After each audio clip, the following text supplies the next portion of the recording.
Alright, what is going on, guys? We are live. It is the fucking Friday show. We got Young J 25 in the house. Wiggy the Hut. That's Wicked Wiggy. Wicked Wiggy. Wicked This Wiggy week. the Hut. That's right. Cobra Stang 75, a.k.a. I don't talk much, but I smile a lot. And Inside Eddie. I really don't want to be Inside Eddie, but that's kind of creepy anyway. Hey, I gotta have a little bit of Eddie inside me at all times. Exactly. That's right. I shit you not. I shit you not. Moving on. You know what? I get pissed at Eddie all the time. He steals all the fucking good catchphrases, man. Yeah, he fucking does. I feel like uses them because all, I we came just up throw 'em with right them, I feel like I get the right to use them. Right. That's true. That's just me, I'm old-fashioned. I gotta say, Eddie, I really do dig the shit you fucking do there, man, on your fucking show. It's absolutely Razor. fucking hilarious, man. Hope I can continue doing it for ages. Not man. me. I'm gonna DDoS the shit out of you the next time. next time I put the tweet out, uploading now, he's gonna be like, "Fuck, where's my DDoS kit?" Where's And then you hear like 5 minutes later, man, I don't know what's happening. This upload keeps failing. Shit. Yeah. That's what I told Kenny. You know, he's like announcing he's uploading. I'm like, dude, you're gonna have to quit doing that.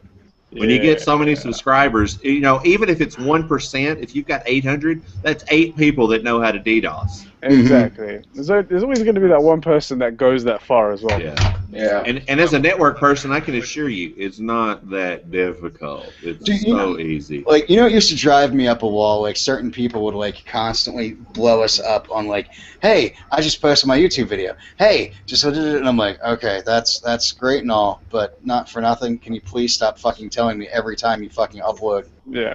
I will hit my sub box eventually, thanks. Yeah, I have a sub box for a fucking reason. It would be nice if, you know...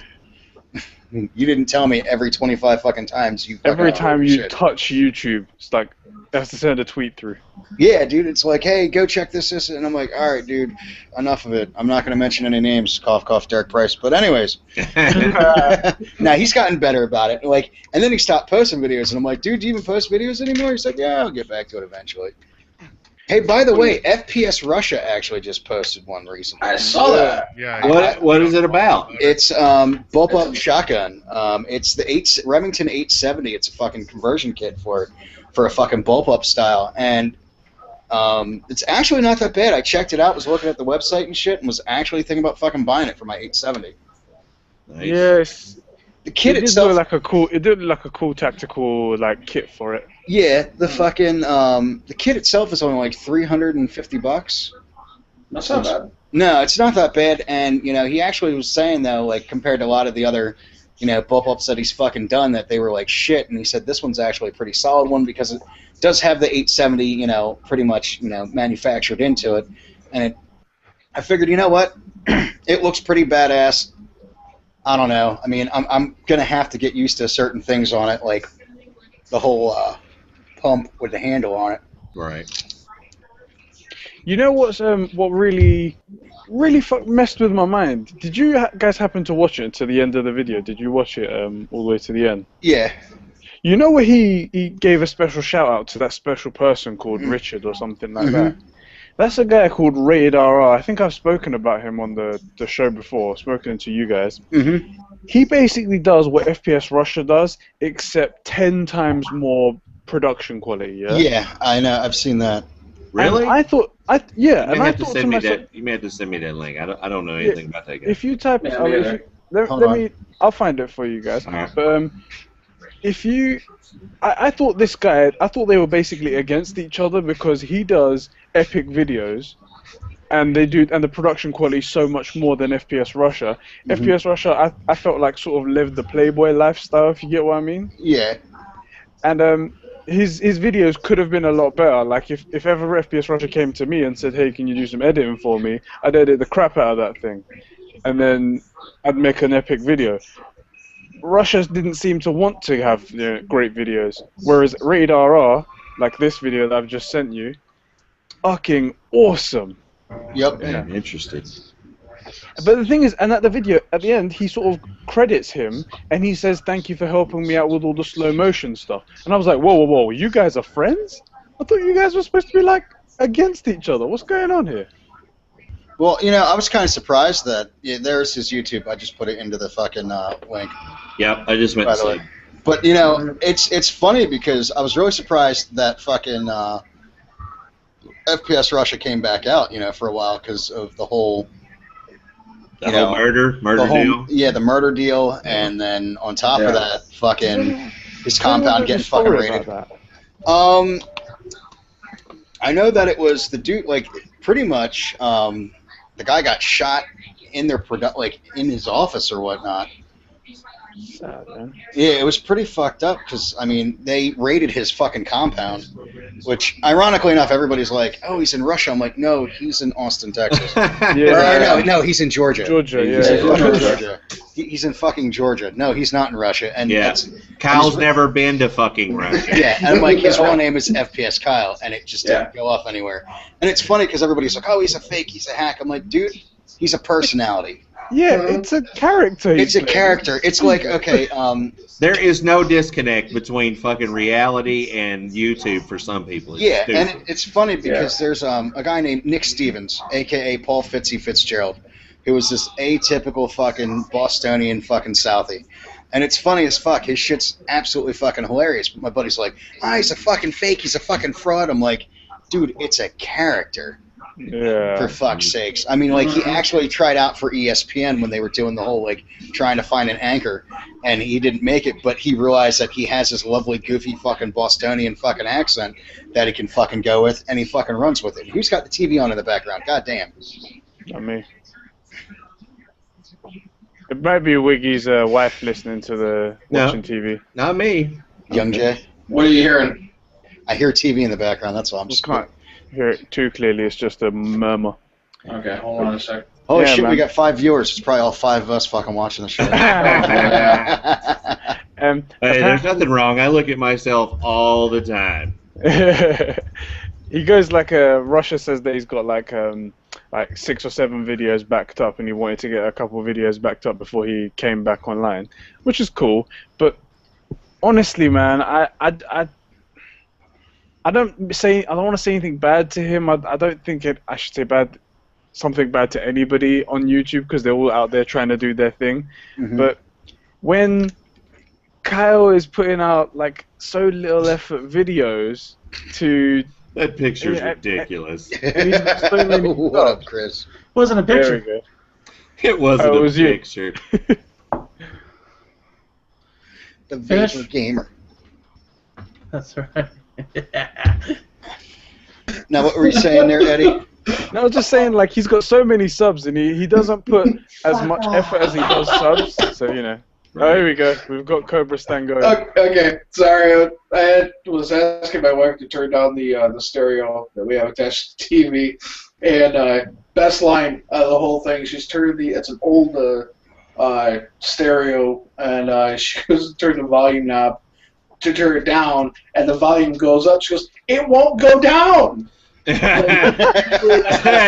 you can literally say that's what she said. Yeah, exactly. Oh, shit. So how's it going, Chris? Good, man. Freedom Fries, the Vapor Gamer. That story he just told reminds me of my wife. One time she had strep throat once, and she's trying to take a picture of it so she could show it to people. And she said, I can't shoot it in my mouth. Chris, I wish you would have been here that night. Fucking Kimberly kicked me in the head. I thought these motherfuckers were going to stroke out. Oh, my God. That was that's hilarious. I ended up taking a fucking snapshot of that shit, too. Fucking posting it on Twitter. Dude, it was just out of nowhere. He's like, you ain't going to kick me in the head. And all of a sudden, you see this red sock. Whack! Man down. That's all right. I gave her the Full Metal Jacket bed treatments after that night was over. Fucking towel and a bar of soap. We're going to do this. Look at Eddie. He's like, these fucking crazy Americans. They're just thinking the stupidest shit. I'm just sitting back going, look at these crazy white people. Look at this. So, Eddie, I have to ask, what is your nationality, if you don't mind me asking? No problem, man. I was born here in the UK, but my parents are from Cyprus. Okay. Yeah, so bit of Mediterranean olive oil in me. Oh, yes. Yeah. That is where the best olive oil comes from. I tell you, the thing is that I'm from the north side, which is the Turkish side, and there's like a border separating the Turkish and Greek side. Oh no, is it like a south side, north side thing? Okay, like Do you know what? gangsters. It really is, and like I've only ever been to the Greek side twice. Once was when I was about 20 years old, so not that long ago, and I was more mature. But once when I was younger and I was a bit immature, and I was on the beach in, you guys have probably heard of Ayia Napa. Yeah. Yeah. All the naked bitches, it was great. But I was really young, so I didn't know what the fuck I was doing. I've heard of an double decker. I'm like, Mommy, look. No, anyway. Mommy, why is it getting hard? It won't go down. Look at them bitches. It won't go down. And I used to do stupid shit. Like, they actually have pelicans out there. I never even knew that pelicans were in Cyprus. And I was chasing one down the beach and kept scaring all the naked women, basically. And I just didn't know what I was doing. I was just a little kid. But yeah, it's fun times. You know. Good stuff. Yeah. Shit, let me get the hairy biker up in here, Spartacus. I know he wanted a fucking invite. Oh, hell yeah. He's a little bit older than us, but he's also going through, I think he has stage 3 colon cancer. Damn. Yeah, he was, I kind of bullshit with him back and forth via Twitter, and I don't know, he said I'm kind of his inspiration, so I figured I'd get him on the show and shit, you know, get somebody up in here. Ugh. Can I ask you guys a question that was asked in yesterday's show? Sure. Oh no, you're going back to yesterday's show. Oh shit. It was bad. One of them asked them if a vegan woman gives birth to a child and then eats the placenta, is that going against her beliefs or is that okay? No, it's like eating a booger. Yeah. Totally fine, right? Yeah. Yeah. As long as it's not someone else's placenta. I'd rather feast on my own turd than on a fucking placenta. Oh my god. I don't know about that much, It's man. bad, man. Okay, Come on. I've gone too far. I've gone too far. Yeah. I don't know about I imagine feasting it to on be your like a own liver. turd. It's like a meat pie. You know what? Like, I've had a buddy, him and his wife did that, man. Like, they ate the placenta. Did you shake him up and say, what the fuck is wrong I with was like, really? That's This kinda is not the interesting. Stone Ages, you dumb fucker. Yeah, I was like, what did We it have taste like? antibiotics, you dumb son of a bitch. I was like, really, what does it taste like? And he's like, yeah, it's kind of like liver. I'm like, that's still kind of creepy, dude. I was like, I don't know about you, but I didn't enjoy watching an afterbirth. Like, that was definitely not my, you know. Right. Like, and it's funny, like, the first time, you know, like, you're like, ooh, childbirth. All right, cool, baby comes out, cut the umbilical cord.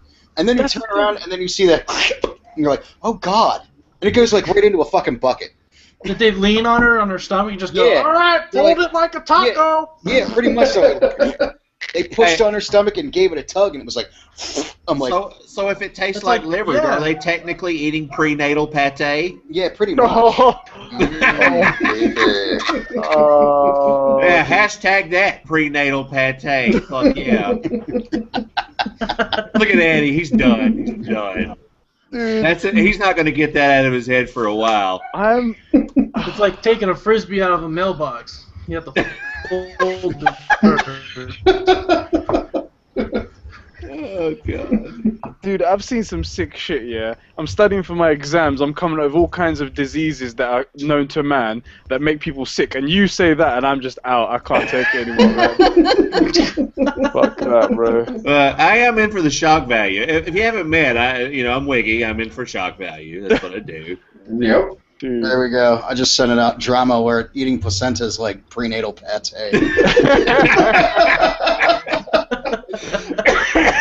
That's good. That retweet. Granted, my spelling might be off, but fuck him. I That's it right Get there. the gist of it. I always thought a placenta looked like those aliens that went on your face. Yeah. Oh. That's what they look like to me, Dude, man. it's creepy looking, man. After seeing that 4 times, you know, I'm content. I don't. Yeah, need you see all the veins and shit. You're like, God damn! There's where your cramps are coming from. Yeah, no shit. Hey, look, there's the heartburn. I think it's funny, dude. Like my wife, like with our last one, man, she had like the worst fucking heartburn known to fucking man, and the baby came with like no hair. Like all my other, like, I love how they draw those conclusions. It's like, oh yeah, heartburn means if you're hanging low, that means it's a boy. Let me tell you something. My ex, she had fucking no heartburn, and Dustin sat right here, right below her tits. Mm-hmm. Yeah, he come out as a fucking 11-pound boy. Jesus Christ, man. You guys are lucky. You've got at least something that makes some sort of logical sense. Like maybe boys maybe go up higher or lower or something like that. In fucking in like the Turkish community, they get a needle, wrap it up in a tissue paper, and they choose whichever side. They take a bite of which side. They don't like eat it or anything like that. They put a bite, and if it turns out to be the needle side, they say it's a boy. If it's the other end of like the butt side, then it's a girl. What the fuck? I'm like, What the hell? When I hear needle and boy in one sentence, I get a little creeped out. Yeah. I'm just. Hey, I can tell you one thing. It's a This is southern shocking. thing around here. You know what a divining rod is? Yeah. Okay, or the thing around here is if you point a divining rod at a pregnant woman and it steers away, it's supposed to be a boy. If it points right at it, it's a girl. You know why? Because a divining rod, if you think about it in the cosmic outlook on fucking things, it's fucking, it looks like a penis. I'm like, get the fuck out of here. You fucking superstitious cocksuckers. Yeah.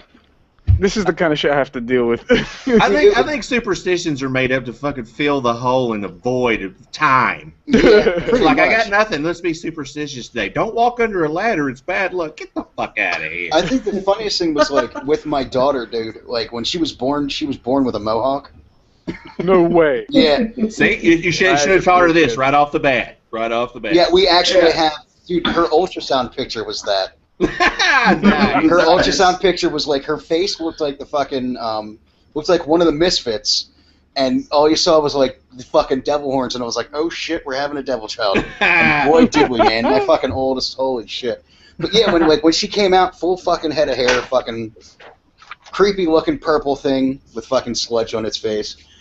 Childbirth is not a fucking beautiful thing. That's all I'm gonna say. I don't care what anybody says. Everybody's like, it's a miracle. I'm like, it's a miracle I made it through the motherfucker. Yeah, no shit. It's a miracle she just pushed something out that big out of a hole that small. How is that gonna? Did You she were have thinking to another yourself the whole time, I was wanting to go in there again, but now I'm done. I'm Yeah, done. I'm not gonna lie, dude. I was traumatized at first. I was like, I'm not sticking that back. How? Yeah, I looked at mine, I was like, don't you ever fucking tell me I'm going too fast again, you big old bitch.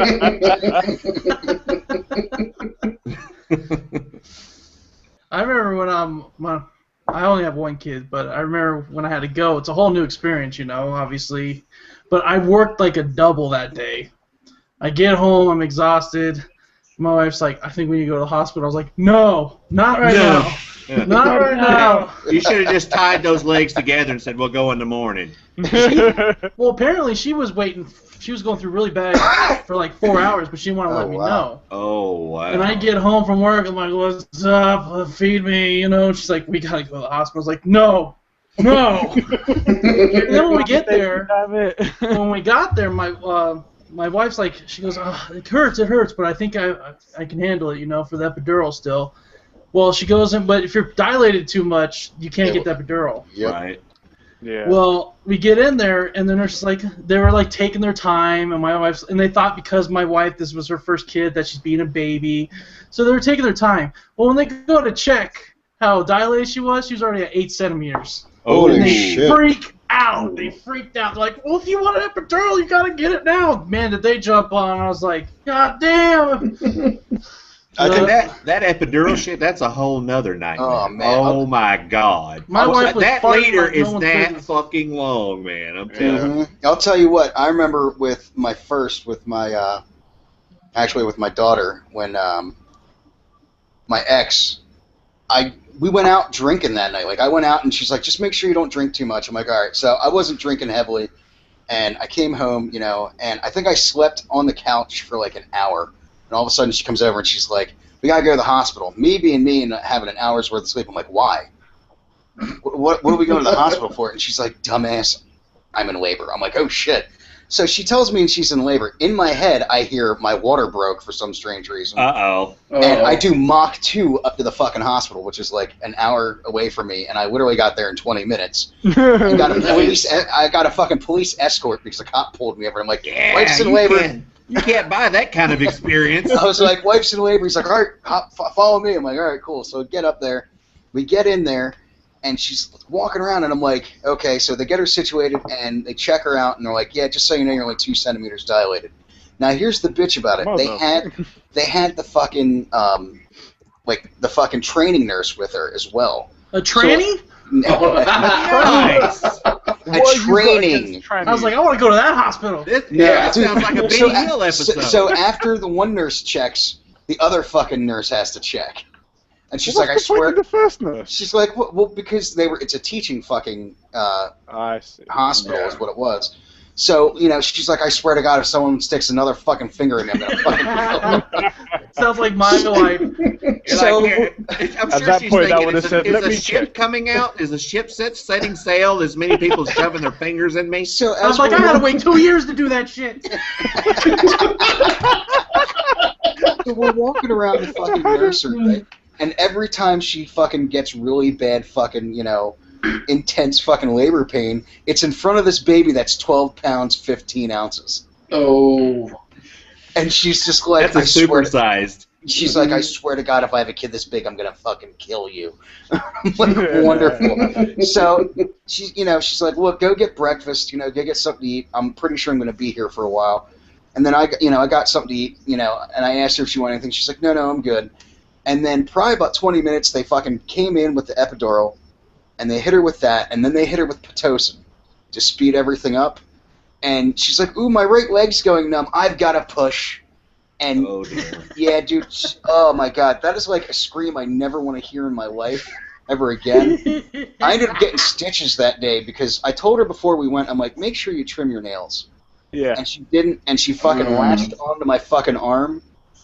And next thing you know, I've got ESPN on the fucking TV, and I'm concentrating on the fucking TV and not on my wife. Or not on my ex at that time. Not on my life. This is not my life. And she's like, why aren't you paying attention to me? I'm like, bitch, because you've drawn blood. And I'm going to need stitches after this. And she's like, oh my God. And the nurse is just like, are you okay? I'm like, yeah, I'm good. But you know what? Dear, push. You got this. You can do this. Like, I'm coaching her through the whole entire thing. She, the baby comes out, and I'm like, all of a sudden, she detaches her fucking nails from my arm, and I'm like, can I, get in? They're like, sure. I got 7 stitches in my fucking arm from her fucking latching on the fucking nails. She had fucking nails that were that fucking long. Damn. See, next time you'll know to wrap your arms in carpet. That way the cat can't scratch Dude, you. It happened twice, man. My fucking kid with my youngest son was the same fucking way. I was like, you've got to be fucking kidding me. I looked at her, I was like, you're getting your fucking tubes tied. You gotta wear steel mesh next time. Yeah, no shit, dude. Fucking going in with chainmail and shit. Yeah. Walking into the fucking delivery room. I shall knight my child. He's looking at the doctor, after birth and shit, give me an extra stitch. You're like, go ahead and just go ahead and sew it all the way up, doc, because I'm not going nowhere near that. Yeah, no shit, dude. I give my wife props. It was her first kid. She didn't complain once. She didn't scream once. The epidural, I guess, worked great. But she's gonna. Thank God she's not here right now. She was farting like nobody's business. Dude, I'll tell you what, man. Mine took a deuce. Just Mine took a deuce. That is like it's right? The funniest thing is like they put that fucking pad underneath their ass and they tell you to fucking push. And they've their fucking legs are up in the fucking air, on the fucking stirrups, and they're pushing and they're grunting. All of a sudden, you hear.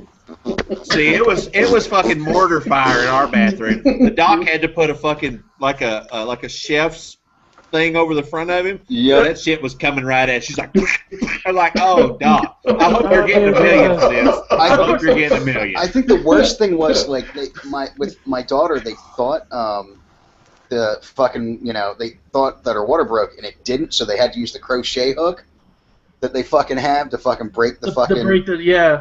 To break, oh, dude. And the worst was, she's sitting there, and she's not catching it. Finally, she's just like, pop, with 2 fingers.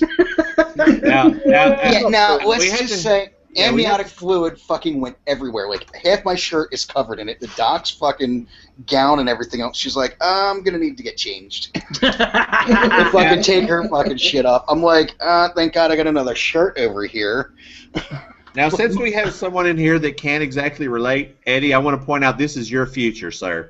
This is your future. Going nowhere near. I will say this, though. When this shit happens, when this shit goes down, I'm like, safe. Eddie's going to be like, yeah, I believe in midwives. I'm peacing out. I'm out. I will say this though, my And wife. if she tries to grab me,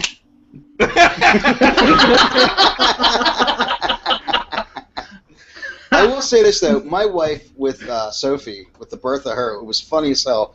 The anesthesiologist comes in, and he's like, "I'm here for the epidural," because she didn't want one at first, and I'm like, "You're gonna fucking want it." I'm like, "Look, when was the last time you had a kid? 9 years ago? You're gonna want a fucking epidural." And she's like, "You sure?" I'm like, "Yes, just fucking do it." She's like, "All right, fine." So the doc comes in and she sees the needle and she's like, "I fucking hate you." And he goes, "But in 10 minutes, you're going to love me." So they do the fucking epidural, and 20 minutes later, she's like, "Doc, you're the best. Thank you." Fucking smile. I'm like, "Can I get some of that fucking to go?" I'm like, "Here, hit me, please. Come on."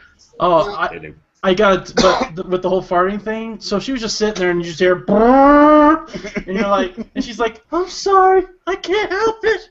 And there's one point where her leg was just slowly falling off the bed, and I'm tired and I think like, "Oh, she can't feel from the waist below," and I'm just like, "Your leg's falling off." She's like, "I can't pick it up." And so when we finally went over there to push, the doctors make you grab their leg and kind of like pull, "Easy back, boy, easy, Seabiscuit," And so I'm doing that. I'm pulling the leg back, and I swear, I unkinked the biggest part ever. As soon as I grabbed that leg, I unkinked that shit. It was like, boosh! I'm like, "Did you poop her out? Did she come out already? Damn!" The doctor's like looking at me like I was crazy. I'm like, "Yep, I'm going to be a future father." I think, and it was funny with my wife because she gave 2 good pushes, and then all of a sudden the baby's head started to crown, and they're like, "Stop pushing, stop pushing." And she's freaking out because she's hysterical at this point. I don't know why. "I'm not pushing. I'm not pushing." And they're literally holding the baby's head there so the doctor can come in to fucking just, grab the kid, turn shoulders, and slide her through. when you say hold the head there, what are they like trying to push it back? We're not ready. Well, they do it so Hold they on. don't tear. Yeah, they don't like that. They have to turn the shoulders because if not, so it goes out that they can. way. Yeah, because they can actually get wedged.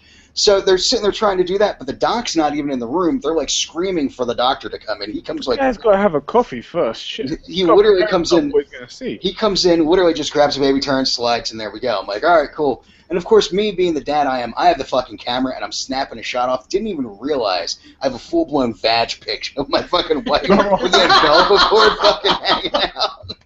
They asked my wife, they're like, "Do you want a mirror so you can watch your beautiful baby come out?" My wife's like, "No!" Fuck no. Ew. Like, I feel sorry that you have to see this fucking shit. I don't want to see that.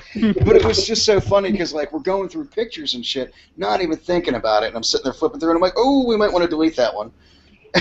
And she's like, "What do you mean?" I'm like, and I show her, she's like, "Oh my god!" Oh dear Jesus. Because you see the baby's already out, but you see like the umbilical cord fucking coming out of her crotch, and she's just like, "What the fuck?" I'm like, "I don't know." Why I was you guys gotta snapping do this to me, pictures man? of. I've got to experience this one day. Why are you doing this to me? Eddie, I'll tell you what, though, man. Honestly, it is like the greatest thing on God's green earth. Fucking getting to experience it. It's just creepy as hell. The first time I ever. Yeah, it is your playground, but you know what? Every now and then someone's going to trample on it. Yeah. I mean, I've witnessed, I can honestly say I've witnessed like 6 fucking births, in my lifetime. And it really, like the first time I was really not ready for it at all. And then after that, I just kind of, I was prepped for it after that. But the first time, it fucked me up. Like, I was like, what the fuck? Everybody's like, what's the matter? I'm like, I don't think I can stick my dick in that ever again. Yeah. And I'm like, you out. It freaks you out, man. I'm like, how can I can't compete with a head that's that big? I know. I don't got a 40 ounce. I only got a 12 ounce, man. Yeah, Damn. shit. I'm like, damn, dude.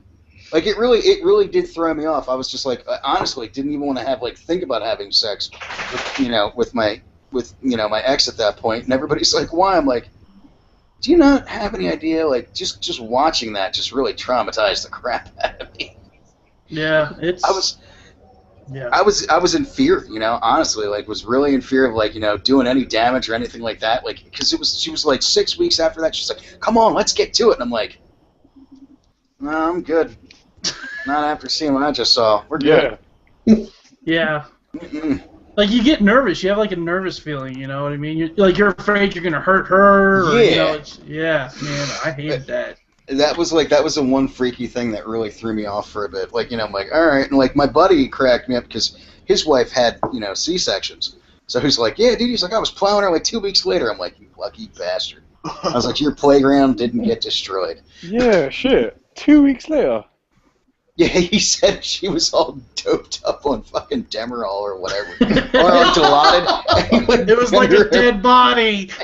She's like, she wanted it, so she just kind of like was laying over the fucking bed, and he's like, I'm derailing her doggy style. I'm like, oh god. I'm like, all I kept thinking was, dude, there's gonna be a staple that gets stuck on the fucking bed somewhere. Oh. Oh. Ow. Yeah.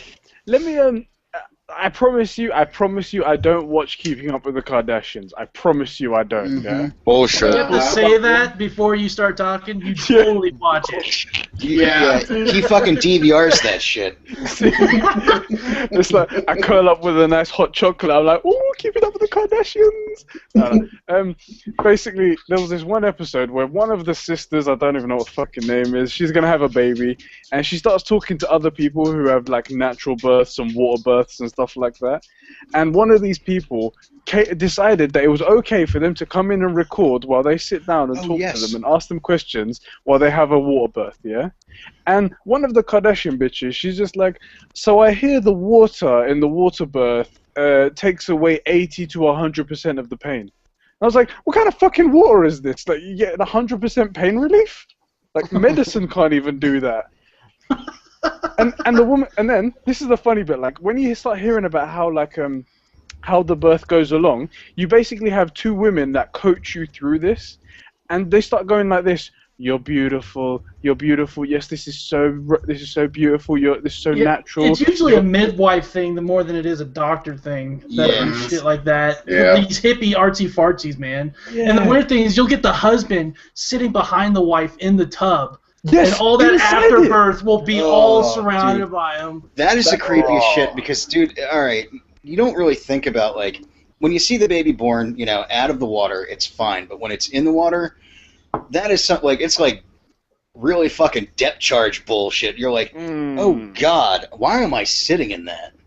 Dude, I get messed up when I get a bit of splooge on my foot or on my thigh or something like that. What would happen if I got afterbirth all over my leg? I get messed You'll up shoot if your eye out. Let me put it to you this way: I get messed up if I fucking shit too hard and the toilet water splashes my ass. Yes, That's what you call a menage a trois. Oh, yeah. That's a menage a trois.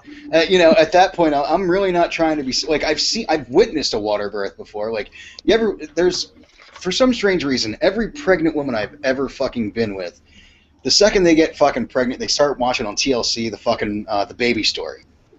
And it's funny as hell because you watch some of these husbands, dude, that just are completely oblivious to some of this shit. And I think the funniest one was his wife is about to go into labor. She's in the fucking stirrups the whole nine, and she's looking at her husband. She's like, "Come here, dear, you okay?" And he's like, "Yeah, I'll be right there." And she like gives one good push, and all of a sudden he's like, "I'm not feeling so," and drops. And all I keep thinking is, wow, really, really, dude, you just passed out because you haven't even looked down there and you're passing out. I'm like, what the fuck is this shit?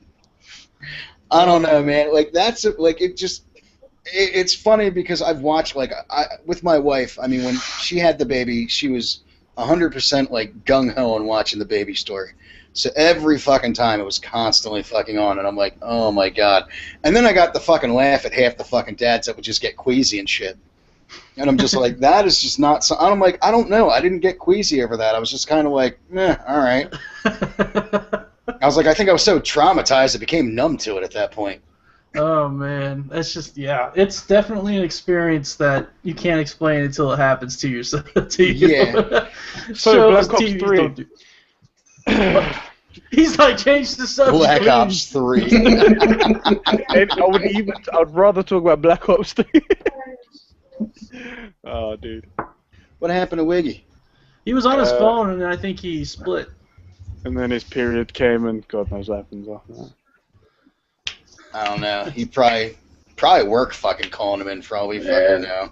Probably. Do you want to hear a funny story that I saw today? Everyone was sending me this story. I get stories from like subscribers and stuff like that now. And it was about a man who broke into a convenience store at night rammed it with his car, broke windows, went into the store, took a banana, and then left. He was gonna make a What the homemade hell? vagina. That's what he was gonna do. There you go. And I'm like, and it's all on CCTV. The guy just like smashes windows. Sorry, I hit my mic there. Smashes windows, jumps into the store, grabs a banana, looks around, and goes, "Yeah, cool." That's Like awesome. that man needs his potassium. That's what Yeah, he needs. no shit. So I was looking online today for some strange reason. I try to find these interesting fucking stories, and there was a lady that was gored by a fucking wild deer out here in Florida, Oh, jeez. and it's because there was I guess there was a mountain. We have lions out here, and it was yeah. There's some people have like a fucking like. It's like a halfway house for some of the tigers and bullshit like that for certain zoos. And one of them got loose, and it spooked the shit out of a deer, and it fucking ended up goring a fucking 75-year-old lady. Oh, jeez. I'm like, that's gotta suck. That's all I can say. I'm like, God. what do you say to that at that point? By the way, I'd like to thank Sports Illustrated for, sending me this lovely fucking thing. You're not a Boston Oh fan? yeah. No, I am a Boston fan. Oh, you are a Boston fan. I ordered Sports Illustrated. I just wanted the online, bullshit, and instead somehow, some way, I ended up paying like $90 for the fucking for the magazine, and I didn't want the magazine. I just wanted all the online bullshit. Right. And in the process, like it was during when the Red Sox won the World Series, so they were gonna send me the ball and a fucking hat and a book, and I'm like, I just want to return everything. Just fuck it, I'm not even gonna go with it now. I don't feel like spending $80 fucking dollars. Well, I canceled my subscription, and they keep sending me shit. Nice. So That's cool. yeah, my wife's like, you've got your Boston Red Sox ball in the fucking mail. I'm like, no shit. Like the top of it says 2013. You can't even fucking see it. It says 2013 World Series champions and shit like that. I'm like, oh well, that's cool. I'm like, whatever. Wow. Don't fucking bother me none. Free shit's free shit. Yep. Yeah, they whooped my Rockies' asses when we went to the series. Yeah, dude. I mean, we were all excited, but we knew we were going to get our asses handed to us. Well, I'll tell you what. I think if the Rockies didn't get there so fucking quickly, I think that would have been a fucking solid game. Because they swept the Phillies, like they swept through everybody, and then they had like 8 days off where the Red Sox had to fucking win their series, and then the Sox came in and just fucking slaughtered them at that point because they were still fresh, and the Rockies were just kind of like twiddling thumbs. Well, they did the same thing to the fucking Cardinals too. Like after in 2004 when the Red Sox beat the fucking Yankees. Yeah. And once they beat the Yankees, you knew the fucking Sox were winning the series. I mean, like at that point, I kind of figured, all right, well, they beat the Yankees in 7 games. They're just gonna fucking ride that out. And I remember going to Game 4 in St. Louis. Well, that's cool. That was fucking nuts because we got to go into the fucking field. We kind of stormed the field. Knocked over a security guard, fucking ran onto the fucking field. Steal some grass, put it in the cup. Dude, no, I got fucking David Ortiz's fucking World Series champion hat. That's cool.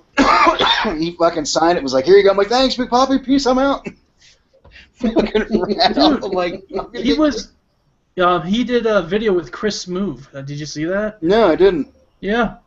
He did a video with Chris Smoove, shows up to his house with a PlayStation 4, and he tells him to throw away his Xbox, and they set it up and start playing. No shit. Yeah, Chris Smoove has definitely moved up since when I first started watching him.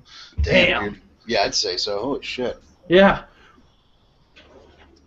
So, tell us a little bit about this vaping that you have been doing, sir. What would you like to know? Everything and anything, to be honest with you, because I am looking to get out of smoking cigarettes, and, I figure having stage 4 colon cancer might be a good idea to, stop smoking. The success rate for people from switching over from cigarettes to vaping and them sticking to vaping is like 90%. All right. So that alone lets you know, like, wow, like I used to smoke a lot, and I started vaping. I mean, I have a mod now, but you just start off with like a little Ego, which is a little battery and like a little tiny tank that if you fill with your whatever liquid you like, whatever flavor, there's thousands of flavors. And you get to pick your nicotine level, which is just like a patch. All right. You know what I mean? Like they have high-level patch, so for people that are like chain smokers, you might want a higher-level nicotine. Okay. And so like right now, I'm vaping on French vanilla ice cream that has nicotine in it. Ooh, sounds And it's nice. good. And it's good as hell. But you get your nicotine fix.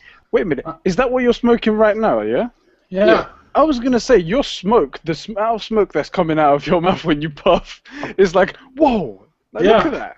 Yep. I was And like, you're not smoking cigarettes. and once you do it, there's no smell. Like I could blow it into my two-year-old daughter's face and it wouldn't affect her. It's just water vapor. It's just water. Yeah. Nicotine. The nicotine will only last till it hits your throat and then it goes away. So there's no after nicotine effect, and that's the only thing that's in it is nicotine, vegetable glycerin, which is sugar water. Mm-hmm. There's PG in it, and then when you say the word, it sounds bad, like propylene glycol. Mm-hmm. People be like, oh, that's a bad thing to have, and then you laugh at them and go, you know, that's in every inhaler for anyone with an asthma. Yeah. And then they're like, oh. So, and it's also in like 90% of our food to keep it germ free. Mm-hmm. And then there's water, and then there's flavoring. That's it. All You right. know what I mean? And like when you start getting really into it, because you want to smoke it, because you like start liking it, but then you forget you're getting nicotine, you'll start. You know, you can get a nicotine high. You have to be careful. Unlike cigarettes, because on these they don't obviously burn out, and then you know, oh, I need to put this out. I'm done. Yeah. You can just keep vaping and vaping until you get yourself sick. So you kind of have to control it. But I mean, a liquid bottle comes with like 15 milliliters in it. Mm-hmm. It's like a case of cigarettes, 20 packs of cigarettes, and the bottle itself is like $5. All right. You know what I A mean? lot So cheaper as well. That's the main Yeah. thing I thought, because when I was younger, I didn't have enough money to be buying cigarettes, yet my friends always did. And I was like, how do you guys have enough money to buy cigarettes? And I Yeah. imagine that's a big part of it as well. Like, you got a lot of money back. basically, for the cost of a pack of cigarettes, at least in Colorado, it costs just as much to buy e-liquid that is equivalent to a carton of cigarettes. All right. Yeah, that's about how it is down here in Florida as well. Yeah. And Yuki the more Possum has a large penis that's in his sock drawer, apparently. and the more PG you have in your liquid, because that's what's cool. You can choose what you want, what you like. Mm-hmm. Some people are allergic to PG. It's nothing major, but sometimes you can get heartburn or upset stomach. All right. But it's just trial and error, really. Like I kind of have a slight allergy to it, so I just reduced it so I have more VG. So the more VG you have more vapor. The more Okay. PG you have, you lose the vapor a little bit, but you get more flavor. All right. And more throat hit. So if you like throat hit, you might want to start with like a 50-50 blend of both. But now I'm doing a 20 PG and an 80 VG, so I still get a throat hit, but mounts vapor, and then I just choose whatever nicotine level I want. All right. And- So, yeah. like, what is a good, I guess vaporizer at that point? You know, like what for like starting off? What would be For a good starting one? off, an Ego Twist battery. Okay. They have starter kits where you get 2 batteries, comes with a charger, and it comes with 2 tanks. Okay. And you can always upgrade to better tanks, and I have videos on that, or you can always ask me what to get. But that just starts you off so you can see if you like it or not. Then if you do, then you know what to invest in. Okay. That's what I started off with, and that's what my wife started off with. And now she has a mod like this, and the battery in it lasts for about a week. And if you're vaping on it all day, Mm-hmm. and you get to choose. These are just more high tech, but the other ones you don't have to choose your volts or anything. You just straight up vape on it. Let me see if I have one sitting here, an older one. They're really small, actually. I have a huge vape box. No, I don't. Looks like my wife took it. But they're really small, and it comes with 2, and it's like $50. And then you Alright. buy your liquid, and you're good to go, man. And then you take it from there. Some people just like to stay at those. But eventually, if you really start getting into it, like I did, these just taste better, makes the liquid taste better, they last longer. And like this is a glass tank. The other ones come with cheap plastic tanks. I mean, there's so much you can do with it. We've got That's a really- question for you, Freedom Fries, in the chat. Lil Wally 618 says, "How's the legal weed in Colorado?"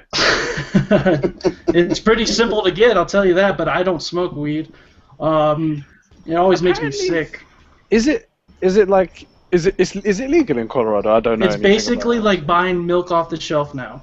No Wow. shit. So like, now do you have to go to like certain places to get it? Like, is it like Every day, like 10 new places are just able to sell. They get their license, they can sell just like a liquor's license. All right. Eventually, you'll be able to go to a liquor store and buy weed. Because I know in Washington, I know they got such an influx for growers license, because I got a cousin that's actually out there right now that is currently running a grow house because he just got his license, and he does some wonderful things with marijuana, let's just put it that way. Makes some wonderful purple sticky punch. But and it's funny because that was like the whole thing, like his whole ideal on doing everything was he didn't like working a regular job, so he wanted to pretty much, you know, he's like, I'd rather just grow this stuff and make a crap ton of money. So he gets like a 33% cut of everything, and he's pushing out close to like 12 pounds per volume. Wow. And each pound is selling for about $4,000 a pop. Wow. The first day... Oh, go ahead, I'm sorry. So he's making bank off of it, which is kind of funny. Yeah, the first day, January 1st, is when it became a recreational drug, just like alcohol. And it's the very first time that any state where the feds said they're not going to get involved. Because usually, marijuana is legal, but for federal, it's not. It's the first time that the feds have said we're not even going to bother doing anything in Colorado. And so that's a step that most states are going to eventually get to that point, hopefully. Well, you know, like, my whole outlook on it is, you know, I don't really condone it for, well, I don't care if you're going to do it for recreational, you know, but with, you know, having cancer and everything else, I have to say that it does help out a lot. Like, I'm on a cannabinoid right now. Like, it's an actual spray, you know, and this stuff, it works. I mean, I can honestly say the medical side of it, I mean, this shit freaking will put you on your ass. I mean, it's a 1-in-1 pretty much, like one, you know, it's 1 part THC and then it's 1 part CBDs, which, you know, it helps out with a lot, but like the THC content is at like, you know, 60%, where your average freaking, you know, your best green bud that you're going to get is 23% is the highest that you can usually get. So like one spray of this stuff, dude, and you have to spray it like on the inside of your cheek, will rock you. I mean, I mean, I did it on one of my podcasts, and I was like, "Ooh, shit!" I watched that podcast. I was like, "Damn, dude!" And then, of course, you know, like now it helps me sleep at night, because my biggest thing was I have, you know, the tumors are on my abdominal wall, and I'm a stomach sleeper. I've always been a stomach sleeper. Well, you know, and then with cancer, I couldn't sleep on my stomach, so I had to get used to sleeping on my side. Well, after chemo, it pretty much feels like I've gone 10 rounds with frickin' Mike Tyson just punching me in the stomach the whole time. So it's really hard for me to sleep, so I get stuck sleeping on my back. Well, when that happens, I get elbowed to the chest because my wife is like, "You're snoring, shut the hell up." So with this, dude, like, it was pretty much, you know, and it's funny because they're like, you can take, you know, every 15 minutes you can take a spray. I was like, all right, well, let's see how many times it'll cause me to pass the hell out. Because also with chemo, I get insomnia really, really bad. Like, I can honestly say I've been up since Wednesday. I haven't gone to bed yet. Wow. Really? Yeah, like yesterday, like I actually took like a nap yesterday. I took a 3-hour nap at my mom's house yesterday, but other than that, like, that's the most sleep I've been getting. Wednesday, you know, was up Wednesday, stayed up all night. Then Thursday, hung out with my parents, like, got the pump taken off and everything else. I took like a 3-hour nap. And then after that, I've been, you know, awake the whole entire time. And it sucks because my painkillers kind of, they wake me up more than anything else. They don't knock me out. You know, it sucks because I'm on oxycodone, 10 milligrams. I take 20 milligrams every 4 hours for pain. And the second I take them, dude, I could be just about passed out. The second it kicks in, I'm like, all right, time to go clean the house. Yeah. Like, son of a bitch. So I take like I'll sit there and I take 4 sprays before I go to bed, dude, and I'm out cold. Because this stuff the first time I did it, wasn't even thinking with taking just, you know, my regular painkiller with it. I was so fried, like I was trying to stay awake during the day. I was so fried that I was like, I was staring at a TV that wasn't even on, and I'm like, somebody change the channel. Yeah. Well, see, I'm totally for marijuana being for also medical because it does so much. I mean, it's great that it's recreational. It should have been a long time ago because the only reason why it wasn't legal is because the government didn't know how to make money off of it. Yep. Colorado made almost $1 million in taxes the first day it became a recreational drug. Fucking genius right there. Yeah. So, and the funny thing is, they had news tidbits on it all day, of course, and I saw this one thing where this family was just happy that it's not such a pain in the ass anymore because they have a child with autism. Mm-hmm. And it was so hard to give him because they would get marijuana and they would put it in a brownie for him, and as soon as they would do that, he would act like a normal kid. Yeah. Like he could speak better. He could actually sit there and listen or do homework. But when he's not on it, they showed him when he wasn't on it how he would just be sporadic and like screaming. Yeah. I have a buddy. His son has epilepsy, and for the longest time, he actually had to extract it himself. The CBDs that are actually in marijuana help a lot with epilepsy, and he actually had to grow his own stuff, had to do everything illegally. He is a botanist, and you reduce the THC just about to a minimal amount, and you make sure it raises the CBDs. And it's just the kid takes 8 drops a day, and he went from having 10 seizures on a daily basis to no seizures whatsoever. Yeah, it's crazy, man. And it's nuts on how, like, all the medical uses that are great for it, and everybody's like, oh, well, you know, he's getting high. No, the kid's not getting high. It's the actual CBDs in the medicine, in the marijuana that help cure his freaking disease. And it cracks me up because people are like, you know, you get all these fucking bureaucrats that are like, no, we don't want to freaking give this out. No, because we can't make enough money. Yeah. And, you know, not to sound like a fucking pot-smoking hippie, but all the benefits just from hemp itself, you know, from the paper, from everything that can come out of the plant, and then the medical uses for it. You know, I like, it's funny because my dad, for the longest time, growing up, was very militant with me, and, you know, you're not going to ever do drugs and this and that. And the second he found out I had cancer, was all for it. Yeah. He's like, look, he's like, you know, he's like, I need you to sign a petition. Like, I signed a petition for Florida so it can be on the 2014 ballot so they can actually bring it up and, you know, try to freaking have it legalized down here. Yeah. And the stuff I'm actually on is called Sativex, which is, ironically enough, made in the UK. That's great, right? Dude, we did... Oh. Go on. They've got, it's made in the UK. It's from a Japanese company. Welcome back, Wiggy. Thank you, sir. And the stuff, like, I was really, because in the phase that I'm in the first process of it where you get randomized, where either you're going to get the fucking placebo or you're going to get the real thing. Well, the funny thing is my nurse sat there and she's like, all right, I'm going to show you how to prime the pump. I'm like, all right, cool, no problem. And she sprays it, and I'm smelling it. I'm like, wow, that really smells kind of strong. And she sits there and smells right. She's like, oh, yeah, you got the real thing. I'm like, what? You're not supposed to tell me this. Damn you, bitch. And in my head, I'm going, she's full of shit, you know, whatever. Yeah. You know. You were high as fuck, weren't you? Yeah, and I'm like, you're full of shit. I'm thinking, there's no way I got the real thing. So that night, you know, I do the frickin' podcast, and I sprayed it in my mouth, and I was like, ooh. And it tasted like I was chewing on a bud.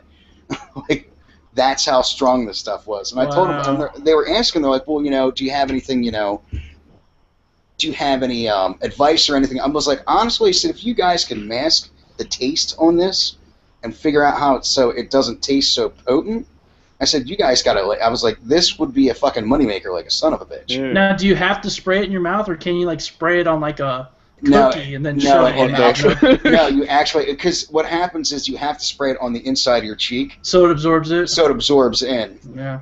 And the one day I screwed up and sprayed it directly on my tongue. I'm like, I'm like licking the fucking carpet. I just ate a pound of dope. But dude, I'm telling you, honestly, like, one spray is like smoking an eighth, is what it's like. Do you want to know the three places that are really good at absorbing medicines? One of them is up your nose, like when you get a nasal spray. One's inside your mouth, and the other one's your scrotum. Oh, scrotum, sweet. I'll just spray it right on my nuts. That's the thing. Sprays it in the head of his dick. Could you just like spray it on your balls? Just be like, yeah, there you go. I don't think that's the same effect as like sprinkling Coke on your dick. It's not going to stay hard for a fucking year. He gets a fucking it'll get all dick. sticky. His dick is staring at him like, motherfucker, I'm high. What about Dude, well, you heard about the girls that were dipping their freaking tampons in fucking vodka and shoving it up the crotch, right? To get drunk, yeah. You know, one thing I can say about those, that God bless those girls. That ensures we got another generation of whores among us. Mm-hmm. Amen. Well, here's a fact. Everyone was given Colorado crap on the first day when we started legalizing everything as far as marijuana goes. On Black Friday in Colorado, there was 15 reported injuries where almost all of them, the people died, but they all lived. And then there was 1 death. On the first legal cannabis sales day, 0 injuries, 0 death. Of course. Just chilled That's the what fuck out. I'm telling you. Some people don't want to leave the fucking house. See, that's man. the thing. Like, and what cracks me up is everybody's like, "Oh, it's a gateway drug." I'm like, it's a gateway drug for you to sit on your ass, eat a bunch of fucking Cheetos, and watch It's a fucking TV. gateway to Taco Bell. Yeah. Like, the funniest thing, like, I was cracking up because, you know, I had to go onto Wikipedia just to check everything out, and it's like possible side effects. And there was really nothing there, and I really wanted to type in, you know, possible side effects. May have uncontrollable urges to eat, laugh hysterically, and stare at blank TVs. Now, see, what's cool about it is, since I'm a vapor now, you can buy these tanks just like this, and it has a little tray in the center of it, and you sprinkle a little bit on there, and it's more of a globe shape, and you sprinkle on there, you screw it back on, and then you put it on your battery, and then it will vaporize all that weed and put it in a huge cloud into the thing, and you just inhale it real quick, and it's concentrated because you vaped it out. Yep. Oh my God. So, and it's still 10 times healthier because you're not doing it. You're not sucking in butane from a lighter. You're not, you know. I actually have a vaporizer. It's funny. It's like a fish pump, is what it looks like. You put everything in it. It's got the fucking heating rock, and then you put a fucking bag on top of it, and you just fucking turn the thing on, and it just blows all the fucking smoke into there. And it doesn't look like a big condom. Yeah, it looks like a big giant condom, and it doesn't look like much. And then the funniest thing was the first time I fucking took like a rip off of it, man. My buddy's like, he's like, dude, now remember, he's like, it's not like smoking a bowl, it's not like smoking a bong. He's like, make sure you hit it lightly. I'm like, what are you talking about? Like, so it's I sucked. Concentrated, yeah. He's like, it's concentrated. I sucked the whole thing down and was like, oh my God. It reminds me of Chris Farley. I'm like, oh my God, that was the worst idea ever for fucking. And it's like the first time I ever ate a fucking hash brownie. Didn't even think about it. I think the funniest was my brother. His mom has stage 4 lung cancer, and she can't smoke, but so they make edibles for her. Now he goes over to watch the fucking. She's got a bunch of dogs and shit. So he goes over to watch the dogs, and he's like, Brett, you want to come with me? I'm like, yeah, sure. And there were brownies in the fridge, and there were cookies in the fridge, and you know, his mom's like, make sure you eat the cookies, or eat the brownies. The cookies are for me. He's not thinking. He grabs 2 fucking cookies and fucking scarfs them the hell down. I grab a fucking, and I'm sitting there and I'm like, you know, I'm going to grab the brownie because I know the brownie's not, doesn't have anything. Completely forgot about that and ended up grabbing a cookie as well.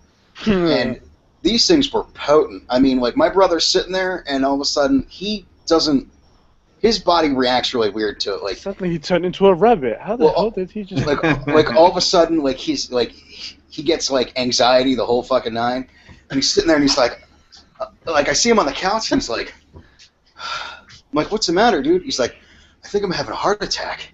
Oh wow, my God. that would be scary. I'm not gonna lie. He's freaking, and he's like, I don't feel right, and I'm just kind of like, dude, go look in the fridge real quick. He's like, what? I'm like, did you read the note on the cookies? And he's like, no, I didn't. I'm like, and at this point my eyes are bloodshot, and I'm like, dude, go. And I'm sitting there looking at him like this. I'm like, go fucking read the fucking. See, I would have fucked with it. I'd have been like, oh my God, you are having a heart attack. Well, the worst thing was, dude, my brother literally, like, my brother picks up one of the cats, and he's like laying on the fucking couch. He's like, if I'm gonna die, I'm just gonna die with the cat in my arm. And he's like, so finally he gets up. Now, if that's not a stone statement, I don't know what is. So instantly he gets up and he walks over to the fucking fridge, and it says, "These are my cookies. Do not touch." And he goes, I did. Oh shit! I'm like, what's the matter? He goes, I ate 2 cookies. I said, oh my God! I was like, Alex, you do realize how potent these things are? And he's like, what do you mean? I'm like, you pretty much just ingested like an eighth worth of marijuana in 2 cookies. He's like, ingested the whole of Jamaica's supply of marijuana. he's like, in 2 cookies. He's like, holy shit, dude, I'm just gonna lay here for a little bit. And so they come home and they're like, how's it going? I'm sitting there cracking up hysterical. And, you know, my dad's ex-wife, Linda, she looks at me and she's like, Brett, so I see you had a cookie. I'm like, yep, they're fucking wonderful. And my brother Alex is laying on the couch and he's just like, and they start cracking up. They're like, we see you found the cookies too. He's like, you should have warned me. I have a video called My First Pot Brownie Experience. And it's my first time. It's a video explaining about how I had a pot brownie with my wife, and just how I literally explained a story like that in my video, and it's freaking hilarious because we got so paranoid. Because the guy's like, "All right, you're good. It's a brownie, like your regular sized brownie, right?" And he's like, "Okay, you're gonna want to drink a couple energy drinks before you have any, and split it with your husband." And here I am thinking, big dude, you know, I'm like, split it. I could take this whole thing, motherfucker. Yeah, like that. Just why didn't he get 2? You know. I'm gonna make this my bitch. I'm a man. I'll take it all. So you see these bulls? You see these bulls, right? I mean, the video explains my reaction the most, but basically, I cut it in half and ate it, and we both had like a bunch of Red Bulls, and I'm like, I don't feel anything. And then all of a sudden, I'm like, what the fuck was that? You know? And my wife, all she could do was laugh. And a downer at the same time, not such a good idea. It sounded like a dragon. What was that? No, well, see, the funny thing about that, though, is, like, it takes a lot longer for that to kick in. It takes about an hour to 45 minutes to an hour. And the intensive, like, the high is so much more intense than just smoking. Yeah, because it hits your bloodstream right away. Dude, when it hits your bloodstream, dude, you're like, ooh. Yeah, it gets to bypass those pesky lungs and the heart. Goes right into the blood. Goes right straight to the brain. You might as well open your fucking cap and just put it in there. Dude, I'm telling you, because the first time I ever did that shit, dude, I'm not going to lie. I mean, I had a fucking brownie about that fucking big. That was like that fucking thick. And we were in Amsterdam at the fucking Cannabis Cup, and my buddy's like, look, dude, he's like, break it in half and save it. I'm like, oh, I'm good. And he's like, no, you don't understand. I'm like, fuck you, what do you know? I'm like, dude, I've been smoking for God knows how long. He's like, just fucking listen to me. I'm like, fuck you. So I'm sitting there drinking Red Bulls, and I fucking inhale this fucking brownie, and I'm like, man, I don't feel fucking shit. So we're going around, you know, and we're at the Cannabis Cup, and we're testing all the stuff that they've got there, you know. They're letting us fucking try some shit out, which is pretty cool because they have these like it's actually like air propelled fucking bowls and shit. They fucking light it and they just put it right up to your mouth and you just inhale. Well, I'm like, all right, well, I'm still not feeling shit. About an hour and a half goes by and all of a sudden, bam! I'm like, ugh. He's fucking chasing his own high he don't have yet. I'm like, yo, guys. I'm like, I could really go for some water. And I'm sitting there with more Niagara Falls on my face. I'm literally like, you know, I'm sitting there guzzling water like it's nothing. Yeah, exactly. That's what I was doing. And I was sitting there looking at my wife. I'm like, my teeth are tingling. I can't feel my teeth. It was funny because they're like, and all of a sudden, like, I'm sitting there and I'm like, man, I got to figure out how to come down. And I'm like, I got to eat something.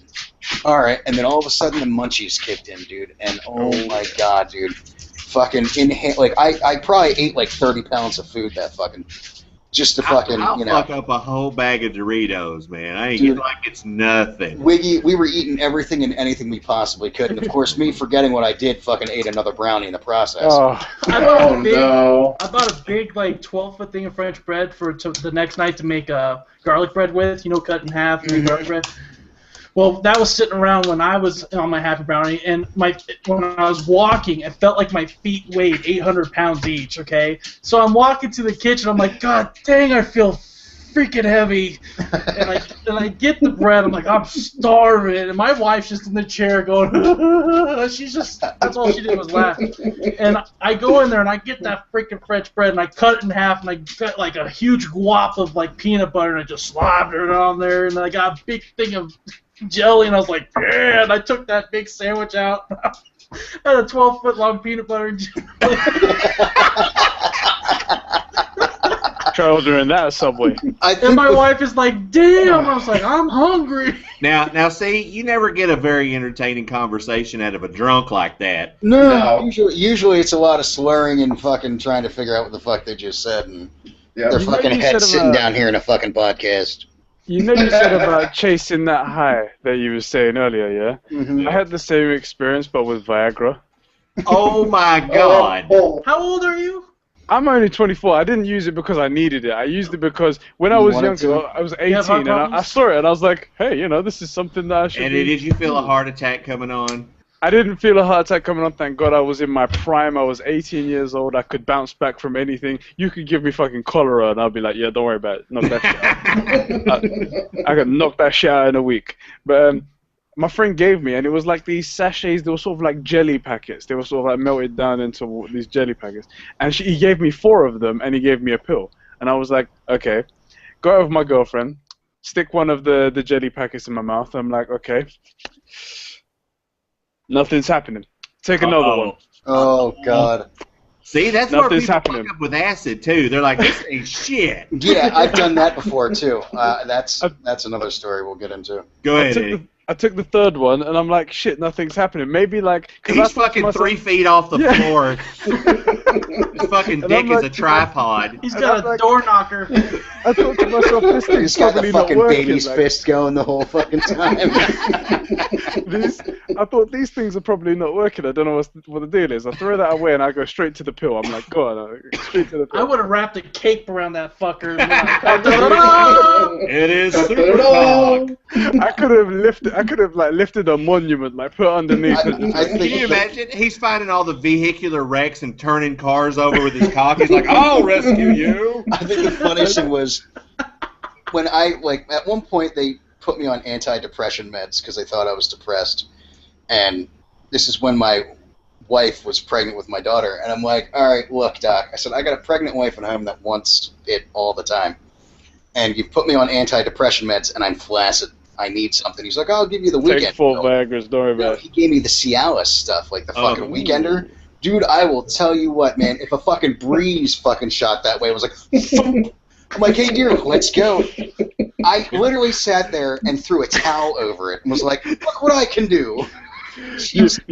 At least you won't fall out of bed. Hey, that's where you order a pizza and answer the door that way. I was cracking up because I'm just sitting there and I'm like, this is awesome. Because there's no fucking way a delivery man's going to ask for a tip, I promise you. I'm standing there, like, I get in the shower, right? And, of course, I'm freaking out because we just got done having sex, and it literally has not gone down yet. And I'm like, go down, go down, go down. That's exactly what I was like. And I'm like, fuck, dude. I'm like, oh, my God. Like, I came out of the shower, and I'm sitting there with a towel over my dick, and I'm like, this is just wrong.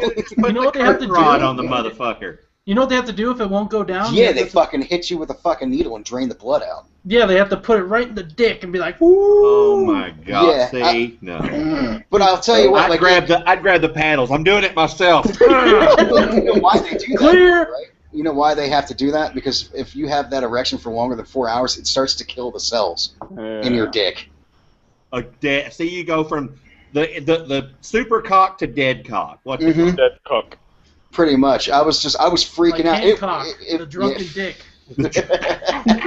Like, it finally went away after like 45 minutes, but I was still freaked. I'm like, oh my God. I'm like, never again am I touching this stuff. See, I never understood the Cialis commercials. How come it's talking about making love with your lady, blah, blah, blah, and it shows them both in a different bathtub, man? That's because your cock can reach from that far when you take that shit. Yep. Hold this for me, babe. You just take it off and throw it at her and go, here, let me know when you're done with I love the new Viagra commercials, by the way. It's always like some old dude in a fucking, like, you guys actually have Viagra commercials? Oh, yeah. Oh, yeah. He's in, like, one of them, he's like, his fucking truck got fucking stuck in the fucking mud. And he gets it out. Gets it out, and then, like, and then all of a sudden you see a tent, and his wife's in the fucking tent. And I'm like, what the fuck is this? Or is some dude working in a fucking plant? He's absolutely telling the truth, Eddie. It's ridiculous. Dude, doesn't it start off like this? You're a man of a brighter age. Yep. You know some things. Someone can come to you and ask you a few things about life. Well, your penis doesn't get up, though, you know? Like, and it's funny because, like, the one of them's like the dude's working in a paper plant, and, like, a paper fucking thing got jammed and whatnot. I'm like, what does this have to do with Viagra? You don't want your dick to get caught in the paper cutting machine. Yeah. Eddie, this is proof that it's no longer the United States of America. It's the United States of pharmaceuticals. Yeah. Yes. Okay, Eddie, when I lived in Pennsylvania, there's a company called Merck. Now, they do a lot of the medical distribution for all the pharmaceuticals. Literally, every commercial, every commercial break, there was some sort of Cialis fucking, you know, like any fucking drug out there known to man, there was at least one commercial every fucking commercial break. It was that fucking bad. I'm like, my God, dude. Because we had, like, GlaxoSmithKline, you had Merck, you had, Teva was another pharmaceutical company. I'm like, dear Lord, can we please not, like, what the fuck, man? Eddie, do y'all get the Super Bowl over there? We do, yeah. Watch the Super Bowl this year. 75% will be dick pill commercials. I watched the Super Bowl. We only ever get, like, beer commercials, and then that's it. Like, see, they may not allow all those pharmaceutical commercials on your. I think they said over here we're so jaded to it. They could sell us fucking brain pills that you could just stick right in your head and people would watch that shit. It's just like that Ron White joke. It's like that Ron White joke. He goes, "If you can't hear, you can put a little device in here so you can hear better. If you don't think your boobs look good, you can lift them up and make them bigger. If your ass is saggy, they can lift that shit up too. But they can't fix stupid." That's right. That's right. Getting back to that lovely, you know, chasing that high. The one time I remember, I got a 10-strip of acid, Timothy Leary's fucking triple dips. Oh dear. And I was really probably around, like, you know, I remember I was home on leave. Just for shits and giggles, I was like, you know, they can't fucking trace this back, you know? The only way they're gonna is through a spinal tap, and that's not gonna happen. I've got 15 fucking days, so I'm gonna go have some fun and do some stupid shit.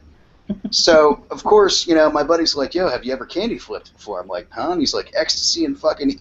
He's like, it's E and fucking, you know, acid. I'm like, all right, works for me. Whatever. Oh, my God. So you're tripping balls and you want to hump on something. Yeah, pretty much, dude. So we had this massive fucking party at my fucking buddy's house, and I remember them walking in, and they're like, it was like a fucking bowl in the middle of the fucking room of ecstasy. Fucking, you know, double-stamped fucking butterflies is what they fucking were. And I remember taking one of those, and my buddy's like, here's a fucking 10-strip, there you go. So I popped the first fucking hit, and I'm like, all right, 45 minutes later, I'm like, I am not feeling shit. Another 20 minutes go by, fucking pop another one.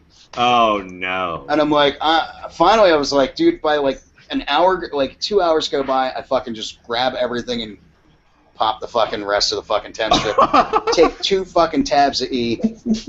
And next thing I know, dude, I'm sitting there, like, butt naked in this fucking bedroom with, like, 2 girls. You know, Vicks has that fucking, like, you know, it's like a fucking spray, like, you know, if you want to fucking breathe, you can actually just inhale it. Yeah. You know, I have these girls, like, blowing it on my face. I'm like, oh, this feels wonderful. Oh, my God. Fucking chewing on a fucking pacifier. Or a toothbrush. Or something, rolling dude. back and he's thinking, bitch, can I shave your head? Yeah, dude, like, I'm sitting there, dude, fucking drinking orange juice and fucking doing that shit. I ended up fucking nailing both the fucking girls. I wake up the next day and I'm like, didn't even go to bed. I remember going, when am I going to come the fuck down? This is bad shit. Like, the E was already out of the system, but at that point, dude, I'm fucking catching trails hardcore, fucking watching shit melt off the fucking wall, and I'm like, that is so cool.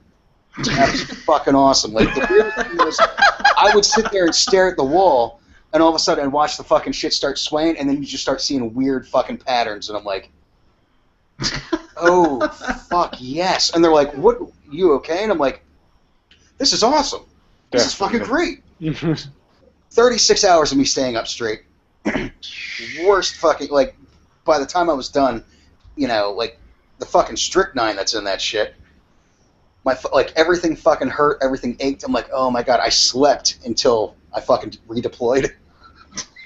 Oh my God. I was like, they're like, you okay? I'm like, yeah, it was the worst idea ever. Never doing that shit again. You know that show Pawn Stars? Yeah. Yeah. You know Corey and Chumley, how they're like they're losing weight now, but you know how the beginning when the show first started, how fat they were? Yeah. You know why they were so fat? Why? they were heroin and meth addicts for 10 years straight. Holy shit. Oh my god. And they got really thin, and then when they got healthy, there was a Carl's Jr. right across the street from their house where they got healthy, and whenever they craved to do drugs, they went there and just got a triple burger and fries. Oh and I know this because I read their book, and that's why they got so fat. And they've been clean ever since, but that they were druggies, man. They were junkies. That Carl's Jr., damn the drugs. Carl's Jr. will kill you, man. Yeah. Dude, Carl's Jr. is some good shit, though, man. I didn't say it wasn't good. I just said it'll kill you. Fuck yeah, Will. That is some good stuff, though, Well, man. you could go there and order something Epic now, and they put 6 strips or 7 strips of bacon on it because Epic Mealtime is sponsored by them. Yep. You just say, make it Epic. They'll put bacon on your salad, man. Can you imagine? They got a burger that's 1,800 calories. Yep. That's more than a human is supposed to ingest in a day. Yep.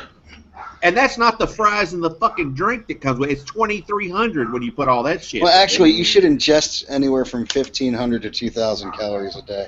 Depends on height. Yeah. Yeah. But you know something crazy? After my surgery, you know what my number is? What? 600. Yep.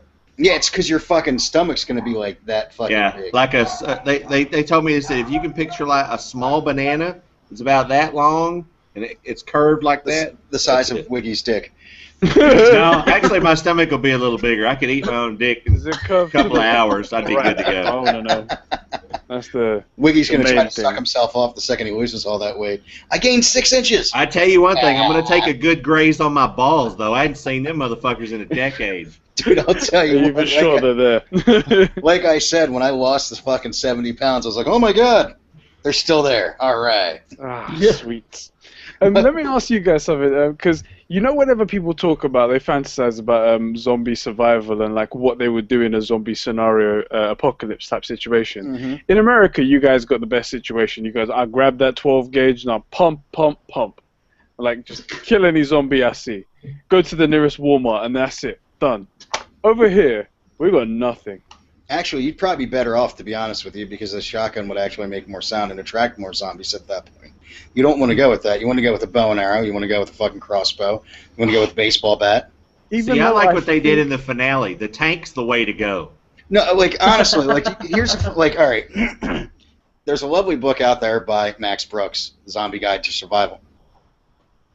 That right there, if you fucking read that thing, it's absolutely fucking hilarious. But it goes into, like, the full depth of, you know, certain types of zombies where you have, like, you know, you have the regular fucking crawlers, you have the fucking walkers, and then you do have the ones that can actually run and all that other bullshit as well. But, like, you know, technically zombies can't fucking open doorknobs. They can't fucking climb up steps. Like, certain things, like, they can't. It's fucking hilarious when you go about it. But when you think about it with the shot, like, with guns and everything else, with zombies, it would be the worst possible fucking scenario because you're creating more noise, and they're attracted to the fucking noise at that point. So, if anything, you guys would probably be better off because you want to go with, like, honestly, you do a fucking nail bat. There you go. Fucking baseball bat. Anything that, you know, isn't going to create that. I guess that could be real effective. A sickle would be very effective as well. You know, crossbow would probably be your best bet, though, even though it can be a pain in the ass to fucking redo it. That's probably why you want to go with a bow and arrow. But the gun idea would just be a pain in the ass because you're creating more of a, I think it's a little bit more, I guess you'd have to be a bit more of a professional if you're going to be using a crossbow or a bow and arrow or something like that. And also, if you're using the bat with the nail in it, you have to not be a wuss. I mean, I'm not a wuss. I'll take that. I'll take a motherfucker down. I don't know. I don't think so. I don't see that happening. But I see him like. I'll take a motherfucker It'd be down. like Mr. Burns. What are you doing? I'm giving you the beating of your life. I can see fucking Eddie hitting a zombie and going, moving on. I'm just saying, I'd be a lot more comfortable if I had, like, you know, a shotgun or an SMG or something like that mowing them down. Yeah, but you can run out of ammo, though. You're going to run out of ammo at that point. And the with bitch an arrow, about that you is, can reuse. Yeah, with the arrow, you just fucking pull it out of their fucking head and there you go. You really think about it, Eddie. Because at that point, with all the ammo that you're going to be fucking trying to carry... Hold on. I said to you at the beginning of this podcast, I get a little bit queasy when I get a bit of my own splooge on my leg. Yes. What am I going to be like when I pull a bow and arrow out of a guy's head and it's got zombie juice? Just say, yes, Okay. ma'am, you are welcome. Now, the funniest thing is they were... if you ever watched Sons of Guns... Yeah. They had Max Brooks on there, and they were trying to figure out what would be the ideal gun for a zombie apocalypse. And they realized it's the 22. You do a 22 long rifle. 22 long silence. Yep. The whole reason being is because you can carry a fuck ton of ammo with the 22s. You can carry they're accurate as fuck, and all you have to do is one simple fucking headshot, and it'll do the fucking trick. And the fucking gun that they, like, the shell that they fucking produced, my wife ended up ordering it for me at one point. It's a Savage 1022, and you pretty much just, like, it's a bulk-up fucking style, and it has, it's like a 30-round fucking magazine in the fucking thing. And this one's not silenced, but, you know, you can make your own fucking silencer for it. But, dude, it's fucking wicked as hell because, I mean, that thing's dead fucking accurate, and it's like the F-2000 is pretty much what it's based off of. Mm-hmm. And it's funny as hell, though, like, when you're thinking about it, because the one dude fucking pulled out, like, he had a fucking saw. I'm like, are you fucking kidding me? How much fucking ammo you're going to be fucking carrying around with that? Oh, yeah, that's a genius idea. Yeah, no shit. I was like, well, maybe a flamethrower at that point. Yeah. I've always wondered where they came up with the friggin' idea for Carl's gun to put a aluminum baseball bat on the end of his pistol.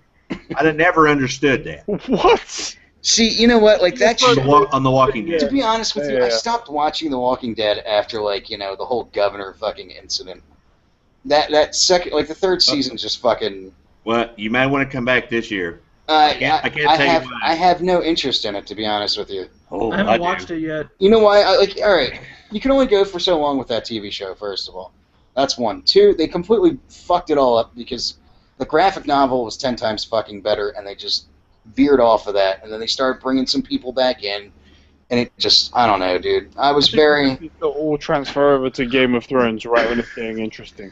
I'm hooked on Dexter right now because all the seasons are on Netflix. Yep, they're all on Netflix now. I fucking love Dexter. Yeah, I'm only on season 3 and I haven't seen them before, so I'm loving that show. Dexter is shit. Yeah.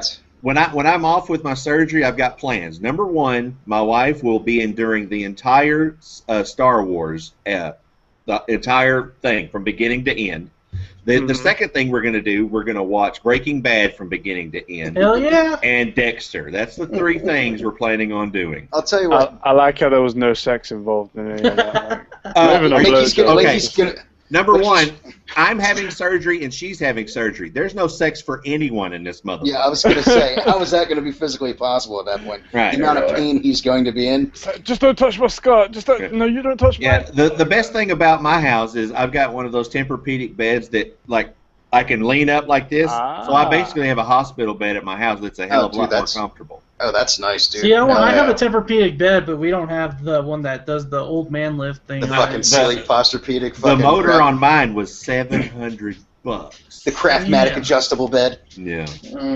See, my mattress is like so old. I'm so young that I could sleep on the floor and I'll be fine. See, mine just has titanium springs in it. And it's the most comfortable thing I've ever fucking slept on. I would have thought titanium would have been just like, you know, knives just poking in your back. But I'm guessing they're like. It's easy to sleep anywhere when you're thin as fuck. Yeah, dude. I'll tell you what. You know what? Like my mom, we got the bed specifically because I was going to be doing chemo again.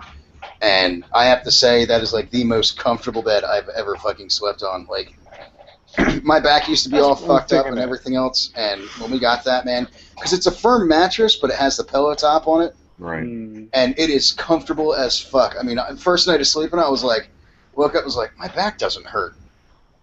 Hey, I got a kind of a thing that's off topic. It's not off topic, but who else has a Tempur-Pedic bed? Just Wiggy? I think so. Yeah, I think so. How hard is it to actually have sex on that thing for you? Let me tell you something, brother. It's not easy, man. Let me tell you something. I'm not the most gymnastic person in the fucking world, but when your knees dig in and then the bed doesn't come back, you can't get no fucking rhythm, man. Dude, you can't do. You have to work for it. I can honestly say I hooked up with a chick that had the Tempur-Pedic, and that was not fun. It's not fun. It's really not, and I'll tell you one thing. Is it like fucking in quicksand? Yes, exactly. I have a special pillow to raise her hips up just so I could get some kind of fucking rhythm. It's bullshit. Yeah, because you get like if the bed's really cold or something one day and it's kind of stiff, you have to go in there fast before it starts to warm up because then you're there and then eventually you're stuck. That's usually my policy anyway. Try to get in there before it warms up. Dude, I can honestly agree with that one on how fucking bad it is having sex on a temper. It's not fun at all, man. It's not. You might as well get in a sandbox and get on your knees and try to hump in a sandbox. Yeah, dude, I think you can get more grip in the sandbox. We need to all give our fucking faces right now, just like. Yeah.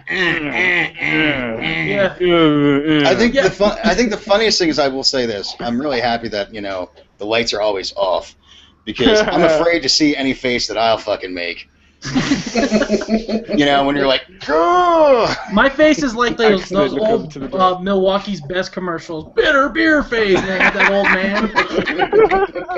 I think the funniest was like one of my exes, for some strange reason, the one time was like, let's do it with the lights on. I'm like, sure, whatever. And I couldn't stop laughing because her fucking O face the whole time. I'm like, is she in pain or is she enjoying this? Like, really? It was distracting you, right? Like, yeah, it was. I was like, what the fuck? Like, I think I lasted about an hour longer than I fucking should have because I'm like... Just trying to figure that shit out. Is she okay? Is she in pain? I hear her moaning, but does that hurt? I don't know. I'm telling you. See, I learned a long time ago, you don't pay attention to the face. You pay attention to the hands and the stomach because when they're fucking really getting off, it's like they drink 12 gallons of water because their fucking stomach goes, ooh, ooh, and then they're fucking throwing up gang signs and shit. See, this is... This face will lie like a motherfucker. Oh, yes. Oh, yes. The hands and the stomach are not going to lie, I promise. I have definitely learned to make sure to have short hair. Because I used to have long hair, and that was like the absolute fucking worst. So I had a fucking 4-foot fucking mohawk, and I swear to God, I almost lost the back half of that one time. Kimberly grabbed me by the chin pubes one time. I'm like, I will punch your ass. Let go. Let go. I was going down on the girl, and she grabbed and was like, I'm like, ow, ow, ow, stop it. See, that's when you pull that shit back. Make it even. You guys need to try this, right? I've been trying to do it for the whole of my life and never been able to do it. Do the alphabet? To get to get oral off of a girl and to not make any noise or any facial expressions whatsoever, and then when she looks up to you, just give her the Don Godfather nod, just like. That's what happens when you have a kid. You try to be as quiet as fuck, and then you're like, duh! I just want to, like, she just finishes, and she looks up at you like... Hey, Eddie, you got an anniversary coming, so you're going to get masked more than any of us. So let me tell you this. I got a challenge for you. I dare you to try to count the humps. I dare you. It'll be like Along Came Polly. 53! Yeah, he's fucking pounding out A, B, C, D, E, F, G. Oh, no, wait, it's numbers. 1, 2, 3. I will tell you honestly, after you have kids, that's when you try to make it as quiet as possible. And then you're sitting there, and it sucks because you're like, make noise, and she's like, I can't. Make noise for Daddy! Yeah. You're like, if you're not going to make noise, I'm going to choke you out, so you got a reason to be quiet. I think the funniest thing was... in the other room. Jesus. With my wife, I think the funniest was the one time I actually had to put a pillow over her face because she was way too loud. Like, I was just like, I'm sitting there, going to town, and she's like, she started going, I'm like... Like, she eventually calmed down, don't worry about it. Oh wait, she's dead, fuck. My favorite moment when my wife and I finally got a chance when Layla was younger, we were sitting there and we were getting it going, and I swear as soon as everything was about to happen, it's like, and then all of a sudden, wham! Cock block. It ends right away. I think the worst was my daughter when I was with my ex. The one time I was just about there, and she walked into the bedroom. What are you guys doing? I'm like, Kuh! Yeah, dude. Worst case of blue balls of my life. Like, here's a really big killer for you. The dog's cold nose in your aunt's cheeks? No. We make sure the door's shut so they can't come in. No, Erin was getting her hair cut the other day, and the girl that was cutting her hair, she's like, okay, I feel I can tell you this. And she says, so my husband and I were doing it the other night. She says, I was on top. We were just, having a good old time. I reached down to go grab his head and I pushed my thumb into his eye. Oh. Yeah, I can that'll honestly put out the flame. Yeah. I think the funniest was my buddy was telling me about he was derailing his girl, and she had a cat, and they had the covers weren't on, and he's nailing her from behind, doggy style, and the cat saw his balls. Oh back my and forth, God! and the cat was not dequalled, and it went. Thump. Yeah, foreskin's easy to grab onto. Oh. It caught his sack, and he's like, dude, he's like, he had a scratch. He said like that long. I bet he liked it at first, though. I bet he's like, yeah! He's like, dude, I was going to town. All of a sudden, I was like, yeah, sandpaper my asshole. Do it. It was funny. He's like, dude, I'm going to town. And all of a sudden, I feel this pain, this sharp pain in my testicle. It's like, I guarantee you, people, somebody could look back on this show. There are some of the weirdest fucking phrases ever said in history on this show. Sandpaper my asshole? Really? Did I just say that? Really? Yes, you did. It was the funniest thing. He's like, dude, the deepest, darkest thoughts of Wiggy. Mm-hmm. Sandpaper condoms are used by emails, right? Hey, nothing tops fucking. What was it? I'm swimming up the cum stream. That was the. Yep, and if anybody doesn't know, just go reference freaking what the fuck is wrong with this Minecraft edition. Yeah, I fucking said. I don't know how many times I said it that night. I was like. He's like, Backsmasher's like, where are you going? I'm like, I'm swimming up the cum stream. I think the funniest was intense. I love the head shaking as well. The best was intense though. He's like, you ever nail a girl and you pull out and shoot it in your eye? I'm like, nope. I can't ever say I've ever gotten myself in the eye. I don't know about you, but he must be a sniper because I couldn't be that accurate. Yeah, I was like, I've never gotten it in my eye. I know I've gotten it in my girl's eye. Knife for my ass. He's a sniper. He's a quick scoper. That's how lazy eye happens. Yeah, it's so lubricated. It can get back center. I can honestly say I felt bad for one of the girls I was hooking up with, because she was blowing me. She's like, make sure you pull out before you freaking nut. And I'm like, and I pulled out, and it was like eye level, and it was like instantly, yeah, dude. She's like, my contact, I can't. I'm like, oh no. See, I always wanted to give a chick a mustache just for shits and grins. I wrote my name on my ex's forehead once. Oh, nice! That paintbrush. Nice. I was like, Brett. Fucking wrote it on her. I wrote it on her fucking ex-boyfriend's pillow too. I wrote my name, but in sort of barcode form. Barcode form. It was just sort of like straight, and that's about it. It got bad at certain points. Do you guys know the secret to have more you-know-what come out? No. I've heard it's just like... You know who Peter North is, right? Yeah. He said that... I think it's sad that every one of us fucking just said yeah. I said I'm not familiar. I don't know. Oh, bullshit. Bullshit. Anyway. He's got a fucking collection of them behind him.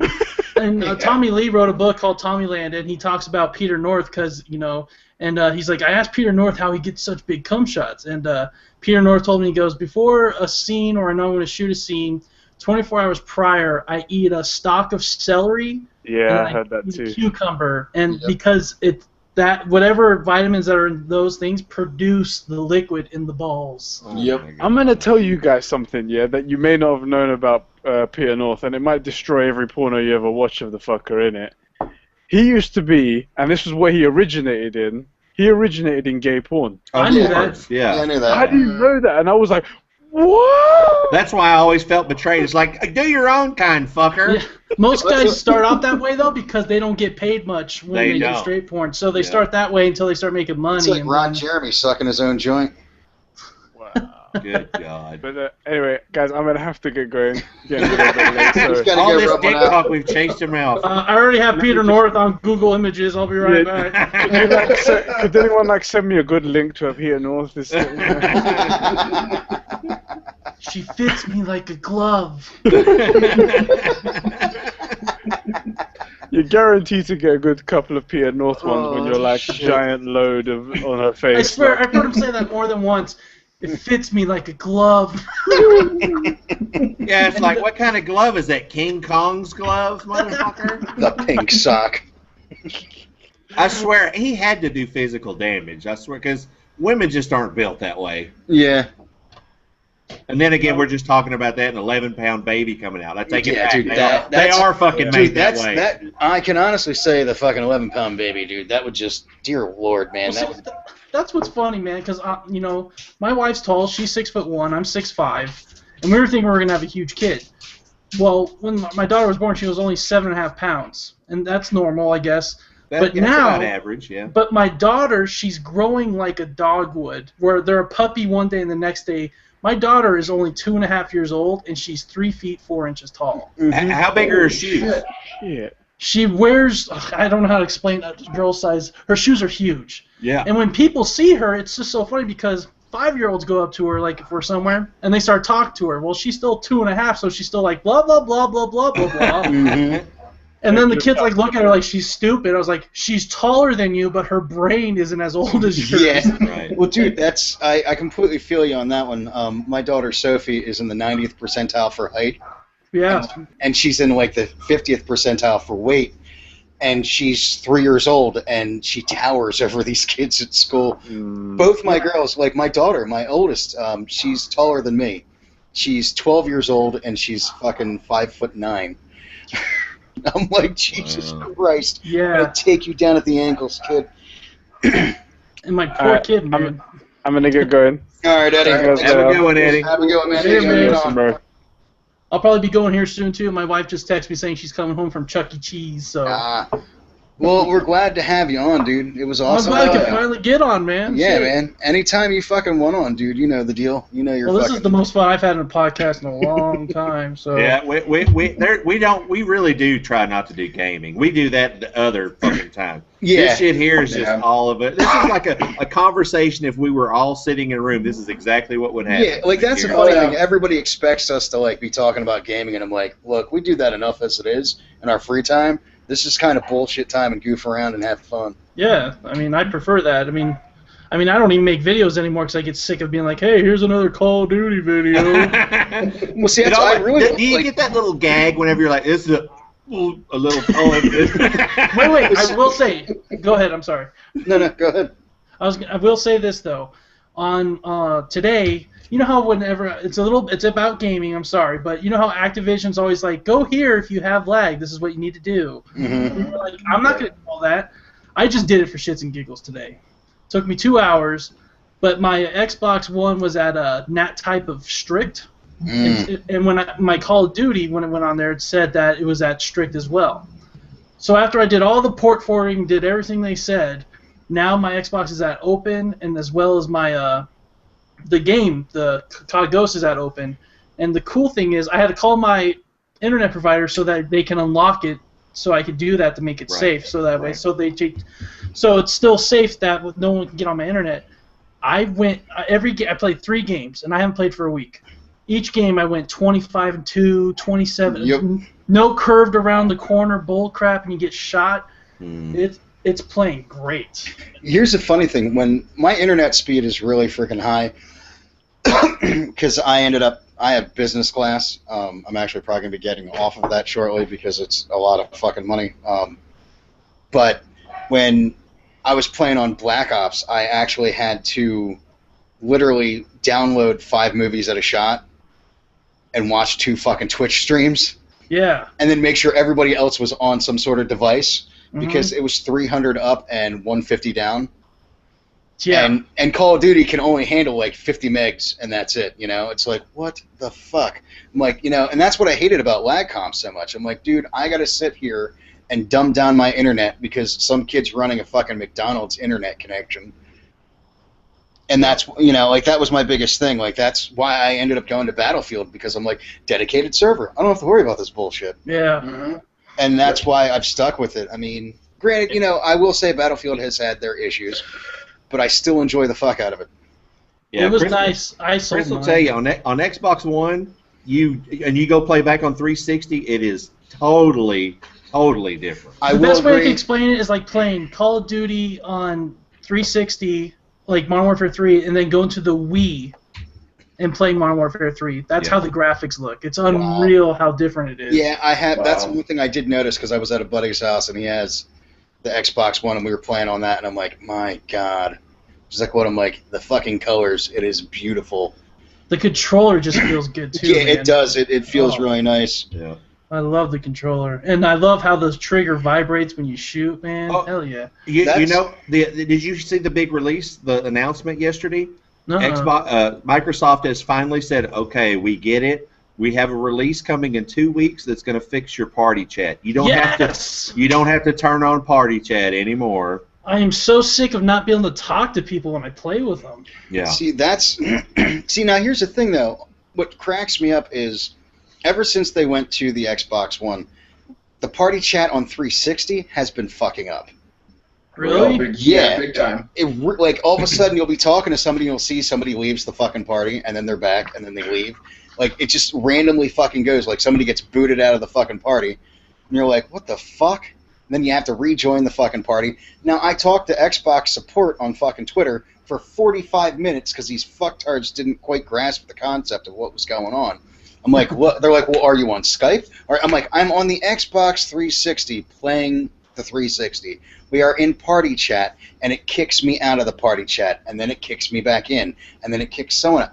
Well, have you done this? Have you? And I'm like, yes. And they're like, and then all of a sudden they're like, well, what system are you on again? I'm like, oh my fucking God, you retards. I'm on the Xbox 360. I'm like, they kept handing me off for like every 10 minutes to somebody else. Right. And they're like, you know, and then I get the fucking direct message, please rate us on how. I'm like, you got a fucking 0. Yeah, and you know how many people have gotten screwed from the Xbox One chat? They've been switching over to the Skype, which is fine, and that way they can talk to people and you can hear them back and record it. But with Skype, it recognizes curse words, and there's a guideline to it you have to agree to before you use it. And if it catches it, they will close your Xbox Live account and you have to buy another one. And so many people have had their account closed just because they thought, oh, we'll just go through Skype. Maybe that's what they want us to do. Well, that was one of the things that they were doing when they were like for the recording the game clips and shit. Was a lot of people. It was like the first week of Xbox One being out. Everybody was on Skype, and you know they were doing the DVR, and there's that agreement, that fucking terms of service that you have to agree to. Yeah. And there were like 27 fucking accounts within the first hour that got banned. And see, I was freaking out when I got my Xbox. I'm like, I don't want to talk in a party chat, though. Why? Because I can't play COD without cursing. And they're like, no, it's just on Skype, dude. It's not regular Xbox chat. It's Skype chat. If you do that. And see, like, the one thing I don't think people understand is, like, when you're on Xbox One anyway, and you say you go into a party with someone else and you don't turn on the chat, that's fine. The thing is when like you're playing Battlefield 4 and you go into a game, it's immediately going to send the person you're playing with that says, your game has been found. Do you want to join, Wiggy? You say yes, and you're on the same squad. People try to join in session, and they're like, this shit doesn't work. No, get in a fucking party and have somebody go in a game. You'll be together. Right. See, that's like. Now, I had a question. Do they have the servers up now, like where you can get the private servers on Battlefield 4 now? No. Okay. My guy that oh, sorry, go ahead. They haven't extended. Remember when they said they're holding off all DLC until they fix everything? Until everything's fixed, they're not going to do that. All right. Because I heard they're going to be doing it in like within March is when they said they're going to try to have it up. They got it for Titanfall. They better get their shit together. That's right. You know how many people? Well, that's like the most anticipated game forever. I mean, for years people have been waiting. No, for this game to come out. it's funny because I know I like what they're doing because it's not just they've taken out the whole campaign mode in a way. It's an interactive campaign. When looking at it, and it's funny because a lot of people are like, "Well, I don't know why they're taking away the campaign mode." I'm like, really? Do you really buy the game for the campaign? Seriously, like when I buy fucking Battlefield, I'm not buying it for the campaign. I'm buying it for the multiplayer. Well, here's the aspect about it. It is multiplayer because you can when you're playing the campaign mode, you can play with 6 of your other friends. Yeah. And you go through the campaign together. That is awesome. That is exactly what we've been trying to tell them. And that's what I like about it. Like that's what I've been like. That was the one thing that I was jonesing for when I found that out. I'm like, hell, fucking yeah, dude! I can't fucking wait. I can't wait to have all of us, because we're going to be obviously recording all of this at the same time. Can you imagine having the same video from 4 different players' perspectives? Oh, yeah. Because if all goes well, I plan on having the Xbox One by then. I'm still going to be going back and forth because, the clan mates and everything else. Right. But I do plan on fucking getting me an Xbox One. I'm telling you, Titanfall. When you play with 64 on Battlefield, you will never want to play it. Dude, on I did it on PC, and oh my lord, dude, it is so much fun. It's like there's 5 little wars going on all over the map. Yeah, that's the one thing. Like, it really screwed me up though, because I'm like, man, dude, they need to make these fucking maps bigger. Like when I was playing on fucking the hell was it? Rogue Transmission. I was really thrown off. I'm like, this map is too small for 64 fucking people. And then I did it on China Rising and was like, holy shit, thank goodness. Yeah. Like playing on Dragon's Pass, because that's a fucking massive-ass map. Yeah. Oh, yeah. I sold my Battlefield 4 because I just bought it, and for days I kept trying to play it, and it kept saying servers are down in your area. I couldn't even get into a game if I wanted to. Yeah, Chris and I talked about it. He's like, I can't get in a game. Why the hell do I want to keep it? Yeah, I couldn't get in the game, and I wanted to sell the game while it was still fresh and get as much money for it as I can. So I literally sold it for $50. I lost a little bit on it, but the guy I sent it to, he sends me a message. He goes, this game doesn't work. And I was like, what do you mean it doesn't work? He goes, I can't play online. I was like, oh, that's just EA, man. That ain't me.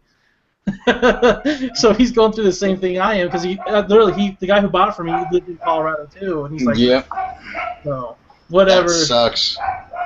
And it just sucks because I got in one game and there was like 3 people on my team, and like 13 on the other. Oh. And I literally just ran around to look at the graphics, and I was like, this is unbelievable. I wish I could play this game.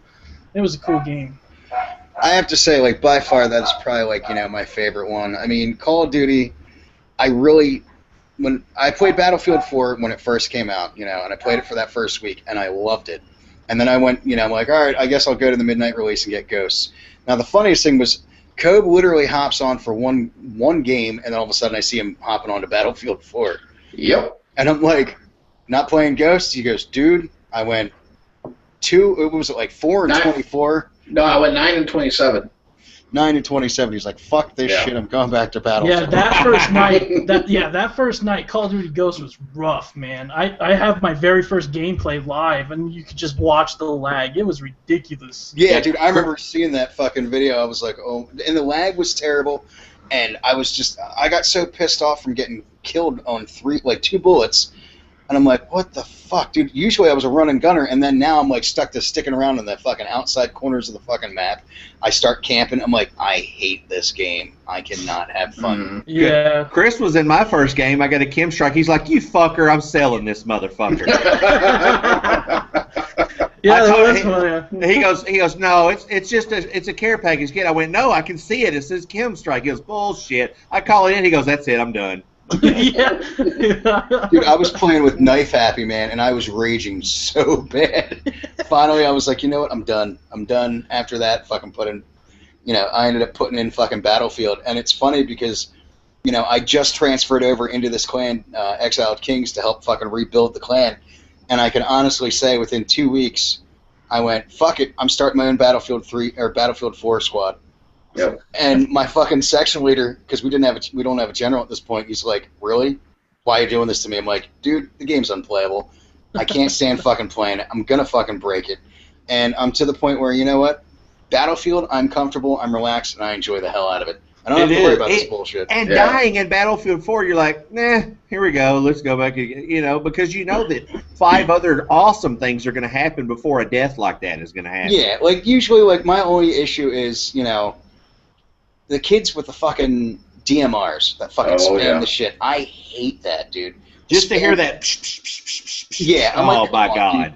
I'm like, come on, you no-ball pussy motherfucker. Pick up a real gun and actually fire the damn thing off. Yeah. I would much rather somebody come up and stab me than spray me with a DMR. Yeah. You remember how much fun you had with me and Josh that one night on Ghost? Dude, I still have to post that video because I actually have it on my fucking computer, and I will fucking post it. But we were going like 2 and 20, but we were just laughing the whole time playing, man. It was funny as hell. I started singing "Meet Me Halfway" by Kenny Loggins. Palpatine fucking hops into the fucking party, and his mic wire is all fucked up. And all of a sudden, you're Josh. He's like, "Oh my God, my eyes are bleeding! Stop it! Knock it off!" And we're all just screaming. We're all like, "Ah!" Last night I had a bad chat cable. They're like, "It sounds like he's got a vuvuzela on the fucking line." I was like, "What?" They're like, "It's going wow, wow, wow." Like, what the fuck? Oh God. Well, I jumped in. I see your mic was unplugged. I was like, "Oh, Wiggy's mic fucked up again, or what?" And I'm like, I plug it in just to show him why. He's like, "Okay, I get it. I get it." I gotta say though, man, like I love sitting there playing with like a bunch of you guys because it's usually, I mean, shit. I mean, what was that Black Ops, dude? When we did fucking, what the hell was that? Name that fucking song or whatever the hell it was. Change fucking. Yeah. Where we would come up with a word and it's fill in the rest of the blank. Yeah, fill in the blank. Yeah. Fill in the blank. Yeah. Oh my God! And you know what? We were playing team deathmatch.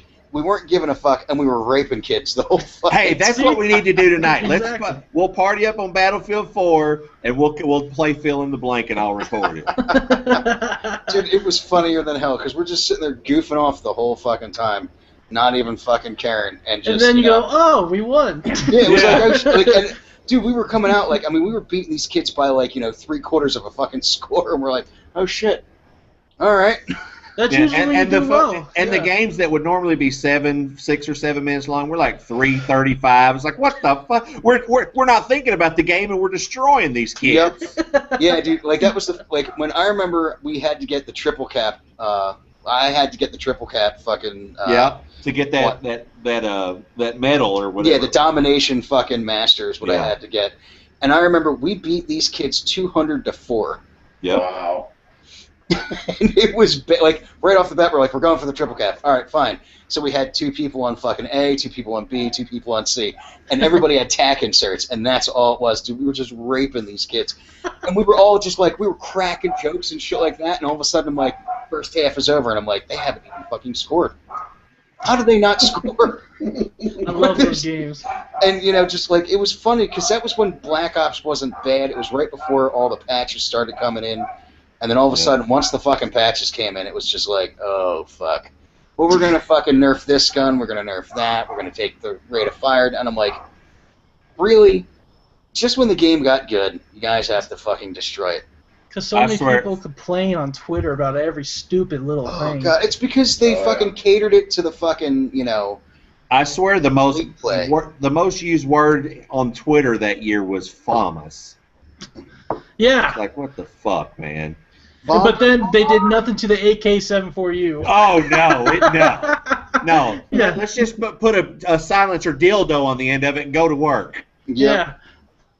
Dude, like, that's the thing, like, that's the one thing I always fucking hate is if, like, Battlefield, at least, they did the fucking beta testing, Call of Duty, they just kind of fucking were like, fuck it, we think it's good. They did it with COD 4. Yeah, they did it with COD 4, and COD 4 was great. And then they realized, no, we're not going to let people have the choice of, oh, I don't like this beta, so I'm not going to buy the game. They're going to make you buy it first before you complain about it. Yeah. They want their money before you complain about it. And, I would fully expect right before Titanfall comes out just to fucking give them a middle finger, watch them throw a beta out there. Oh, they will. I think he's already hinted that they are. Good. Yeah, it would be great if they fucking did, to be honest with you. Chris, can you imagine getting COD 4 on Xbox One? Oh, my God. Yeah, they do it. Like HD remix, like they did with like God. Yeah, dude, that would be great if they fucking did that. I think don't even give us a campaign, just the multiplayer. Yep. Yeah, for like $20 or $25 or something. I would play full price. I don't give a shit. I think it would be great though if they fucking did like something of that sort. On the Xbox One. Like, that would be fucking awesome to be able to fucking... Everyone would buy it. That would be the most purchased DLC in history. Whenever they had COD 4 on Xbox One DLC, Oh Dude, my God, people would flip their shit. You know who's gonna buy it? The same people who play Call of Duty and bitch and moan the whole time, but then they have 20 days played, 18 hours. Those are the people that will still buy the game. You know what I mean? Yep. It's just, I would buy it in a heartbeat, man. Dude, it Even was Modern funny. Warfare 2. I actually hopped on that the other fucking day. Oh my God, I was such an asshole. Modern Warfare 2? Yeah, Modern Warfare 2. I was just running around with the fucking Spaz 12 the whole time. One-man army? No, dude, just the Spaz 12, and that was it.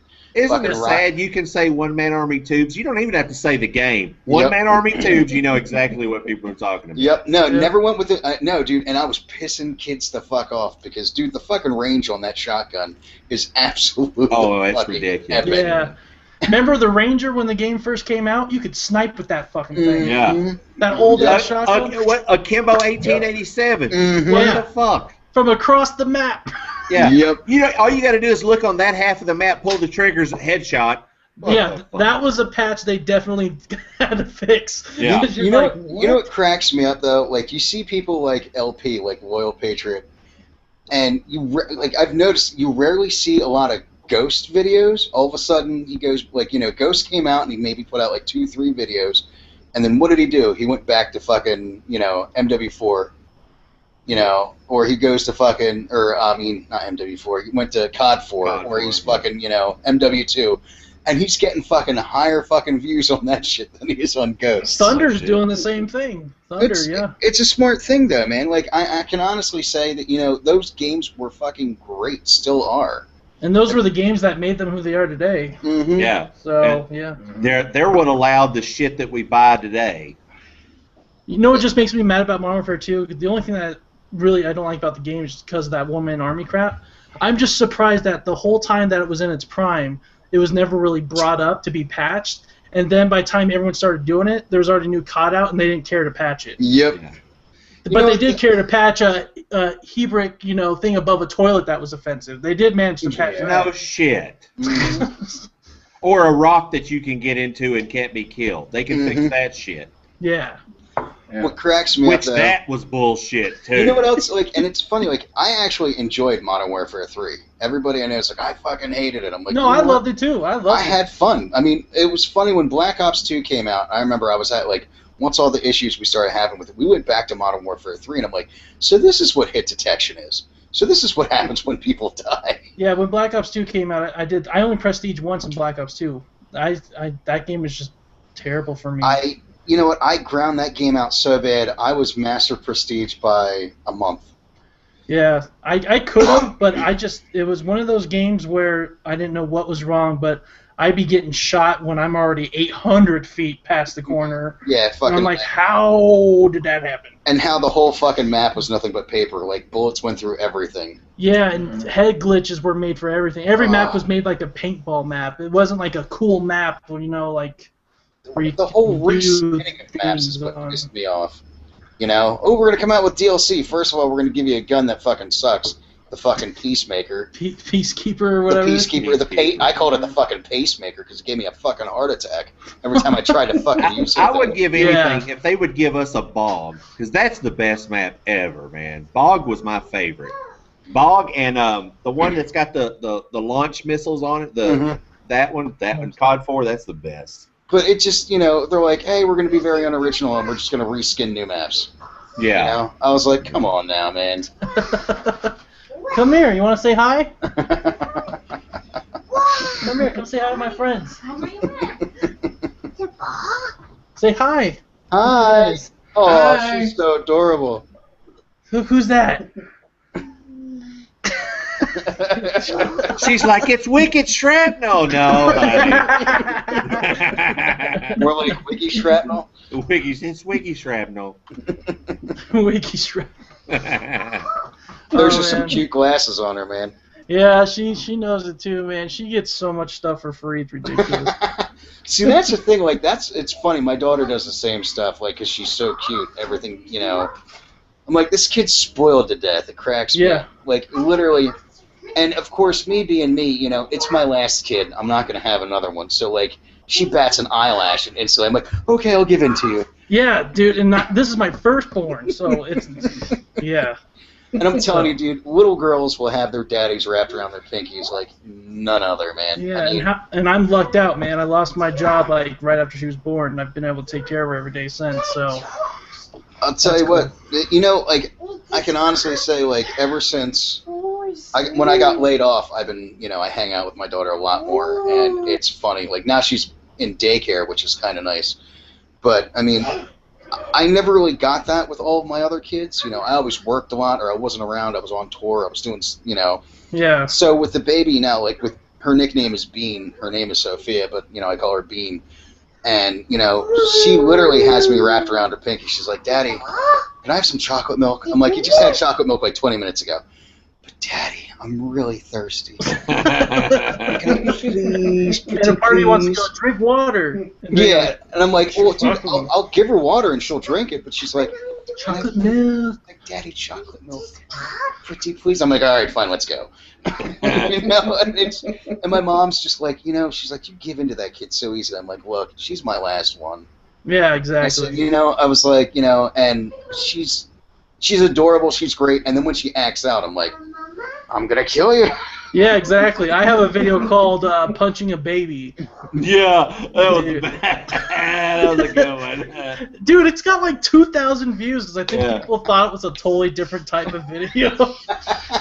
It's a funny video. It is. I'm like, I started off by saying, what's the appropriate age to punch a baby in the face? And then it cues into my theme music. And it's a pretty funny video. I'm pretty proud of that one. I was surprised you didn't get a subpoena from somebody who didn't watch the whole video going, how do you abuse your child that way? I think I got dislikes from people just from hearing that first part. They're like, I am not watching this. Dislike. And then if you actually watched it and how funny I made the video, it's pretty damn funny. So I mean, I'm not plugging my channel, but that's definitely a video that I'm proud of. It's a funny video. Dude, I have to say, Freedom Fries, man, I enjoy watching your content. I always have, you know. Thanks, man. Yeah, and like I thought it was cool, like once you started doing the vaping and everything else too. Like I'm like, all right, sweet, like, because that was my main thing. I've been wanting to get, like, you know, I did it before. I got the Enjoy freaking cigarettes, and my only issue was like the little cartridge on the back would seep out the liquid. Yep, and it would burn your tongue. Yep, and I'm like, man, I gotta get something different. And then when I started seeing, you know, you started doing the vaping, I'm like, dude, this is awesome. Finally, I'm like, yeah, you know, and that kind of opened up like a lot more. Like I started like, you know, going on to other people's channels that like, you know, you would like something. I'm like, ooh, let me check this out. Let me check that out. Man, those vape stores are popping up like dude around here, man. We just had one open up down here, and I was thrilled because I'm like, it's actually cheaper to get it at Mount Baker Vapor, like, you know, the liquid is, the liquid is, but it's nice because I can go in there and, you know, try things out, try out certain flavors, and then go from there. Because I'm like, oh man, because I was telling my wife, I'm like, look, I was like, I need to quit smoking, you need to quit smoking. I was like, you know, that's what I'd like to do this year. I was like, besides eradicate the cancer from my body, it would be really good to, you know, quit smoking. And she's like, yeah. It's so worth it. Yeah. Thank you. She's too cute, man. She is too cute. Boy, you can tell where his bread's buttered. There's a 3-footer running that household. Yeah. And it's funny because, like, you know, when you started doing the whole, you know, the vaping, I'm like, sweet. And then 2 days later, after I watched your video, there's a freaking store that just opened up that, you know, that's cool, man. Has all that, and I'm like, yes. Yeah, dude. And I tell you what, man. After just 2 weeks of doing it, I never once was like, oh, I'd rather have a cigarette. Even after 2 weeks, you smell a cigarette, even though you smoked them for years. You smell when you're like, ugh. Dude, I quit for 6 months, and I remember it was when my wife got when she was pregnant with the baby. She was very unbearable at certain points. And I remember I could not stand the smell of cigarette smoke or anybody that just got done smoking a cigarette. Like, I worked at AutoZone, and people would come in, and I'm like, oh, my God. I'm like, here, have a piece of gum. You fucking stink. Dude, you could do it in your house. And and it won't smell, but you'll get your nicotine fix. Nothing will smell. I mean, the other cool thing that's about it, 7 people now that used to be smokers, friends of mine, they don't smoke anymore. I told them what to get, they went and got it, and they're like, dude, you're right, I haven't craved a cigarette. He's like, the first day was weird, but after that, I was like, no, I should go get a pack of cigarettes and just kind of wean off of it. Everyone has just stopped cold turkey and started vaping because they got what they needed out of it. See, that's definitely what I want to do. And like once I get paid, so I was telling my wife, I'm like, look, when I get paid at the end of the month, I was like, that's what I'm doing. And she's like, all right, good. She's like, because, you know, we really do need to freaking quit. I'm like, the amount of money that we can save off of that alone, you know? Yeah, dude. And the thing about it is, there's alternatives for everything out there, but there's always something negative accompanied with it. This is the first time there's an alternative for something that does the same thing without all the negative shit in it. Well, the funny thing is, I was watching, I guess it was Rachel Ray. There was, yeah, I saw that. With the doctor who drinks the water? Yeah. Yeah. And she's all like, I don't even want to touch it. It's icky. I'm like, really, lady? How much do you think she got paid by the tobacco company to do that? Oh, God, yeah, dude. No shit. That's all it is. That, like, you know, I can't stand her to begin with. Like, that freaking voice is like nails on a chalkboard. I know, man. She's got an ass, though. I'll tell you that. Yeah, she sure does. She sure does. But she's like a hot Oompa Loompa. It's that voice, though, man. See, like, really there's those phrases again, hot Oompa Loompa. You'll never hear that again. Makes me just want to rip out her fucking voice box, dude. Because it's always like, her voice always sounds like it's blown out no matter what. One thing about it, it might be painful to fuck her, but the breakfast the next morning is going to be top notch. I was going to say, well, at that 30-minute meal. I was going to say, at that point, you might as well go after Paula Dean. Damn. Nah, she called me the N-word and cooked me something to give me a heart attack. Have you ever seen that Paula Dean video where these dudes ad-libbed her voice? Oh, no, I got to see that. Oh, I'm going to send it to you guys right now. I'm probably going to get off here, but I'll send it to you. It's a video of Paula Dean on her show, and she's talking about her restaurant, how she makes cookies, but these guys ad-lib her voice. Hi, this is my little black friend. Her name is Jelly Roll, but it looks like... And then they're like, she's like, now go ahead, say hi, Jelly Roll, say hi to the camera. And she just looks at the camera, and you can tell she's really saying, hi, I'm so-and-so, but she goes, I'm just the bitch that makes the biscuits. It's hilarious. I will send it to you. God. Yeah, dude. Yeah, post it in the chat if you. Yeah. Yeah, I'll try and find it here real quick before I get Oh my God, that's absolutely hilarious. Jelly Roll, don't talk back to me, bitch. You've been calling me nigger for so many goddamn. Dude, it's funny. Like, my wife tells me that I have this addiction with watching the Food Network or Cooking Channel as of late. Like, I have literally DVR'd every driver's dinings and dives. Yeah. Because I keep telling her, I'm like, look, you know what? I was like, I want to find new places and this and that, and I get ideas for making, meals. I'm home all the time. I can't work because of having cancer, doing chemo, and my non-chemo weeks, dude, I get hungry. So I'm like, I go onto Food Network, I start finding certain recipes, I start finding certain things, and I start making stuff. And she's like, I went to Costco today, or went to Sam's Club, and she's like, what are you doing? I'm like, I'm buying a brisket. She's like, oh, God, here we go. Freaking bought that. I bought, I bought a whole crap ton of freaking meats from freaking Sam's Club today, and she's like, oh, my God. I'm like, look, I'm going to be smoking pork shoulder later on. She's like, oh, dear Lord. I got a $300 freaking smoker, electric smoker that I ended up freaking getting. That, like, that's all I do. I freaking absolutely. I'm like, I don't know how I'm not like 500 pounds, but because dude, I love doing it. Like, that's the one thing I've always enjoyed doing was cooking. I just hated working in restaurants. I'm like, I told my wife at some point I'd love to, like, if I can put the cancer into remission, I actually want to open up, like, not a restaurant. You should do catering. Well, not catering. What I want to do is a lunch truck. I just want to do. Oh, that's cool. Get one of the trucks and just do 5 to 10 simple different things and just do it that way. Because I'm like, there's no lunch trucks in this area. There's not too many, and I'm like, and if I can sit there and buy a truck and get everything situated and just do do like pulled pork or do whatever because there's a whole bunch. Dude, there's a place called Smoking Out over here. And that's all they do is just smoked meats, and it's freaking phenomenal. Yeah. I mean, going in, you can get a full rack of ribs, 2 pounds of pulled pork, and a half a chicken for $30. Yeah. With 3 sides on it, dude, and it is oh my God, the ribs literally. You can sit there and just. I'm picturing it. Oh, it's so fucking good. Wiggy, when you come down, dude, I will take you there, man. The rib, literally, you grab. Why? So I can have a bite? Yeah, you'll have one bite. Just like Eve, you can have one rib, bitch. Dude, Wiggy, You I'll just put it gotta to go there this for way. the smell. When this is a screwed up thing. When I had all that fluid build up in my abdominal wall, I could literally eat like I remember going there and I had half a sandwich and I'm like, this sucks. My wife's like, what's the matter? I'm like, I am so hungry. This food tastes so good, but I'm full. Yeah, well, you know what my doctor told me, because he's a real Southern boy. Put it this way: when I went to meet with my surgeon yesterday, he comes in, he's got scrubs on, motherfucking cowboy boots, and the little booties over the outside of the cowboy boots. All right.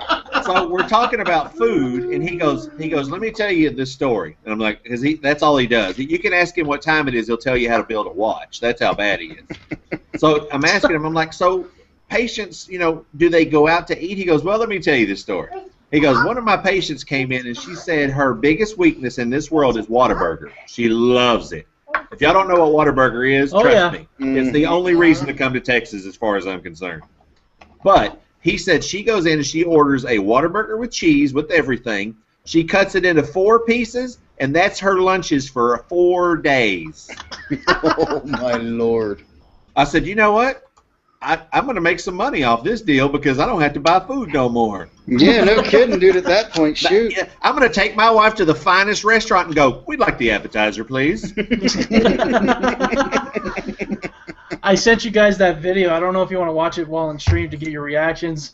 The best part is when she goes to grab the flour, she goes, oh, I got to go grab my white power flour. Oh, my God. It's only like 1 minute and 50 seconds long. You guys will die laughing. Watch Cobra's thing. I didn't send it to you because I didn't know your Twitter, and now I can see it. I'll retweet it. Okay. It's funny as hell, man. You'll die laughing. I'm just a bitch that makes the biscuits.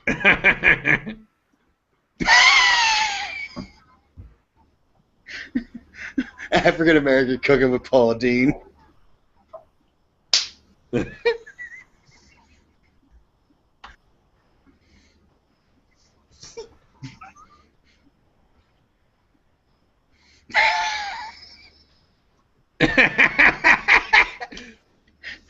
She's looking at it like, this crazy woman.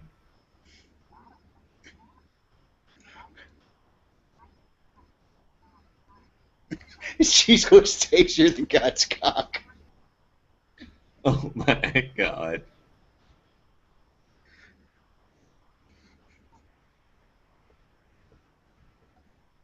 Oh my.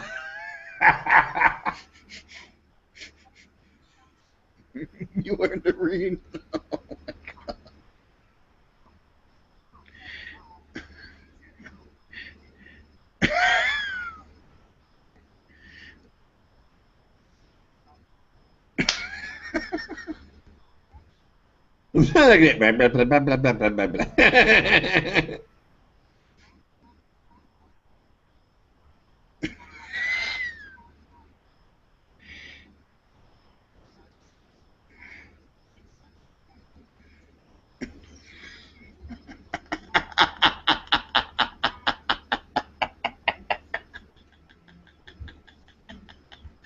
Oh my Lord.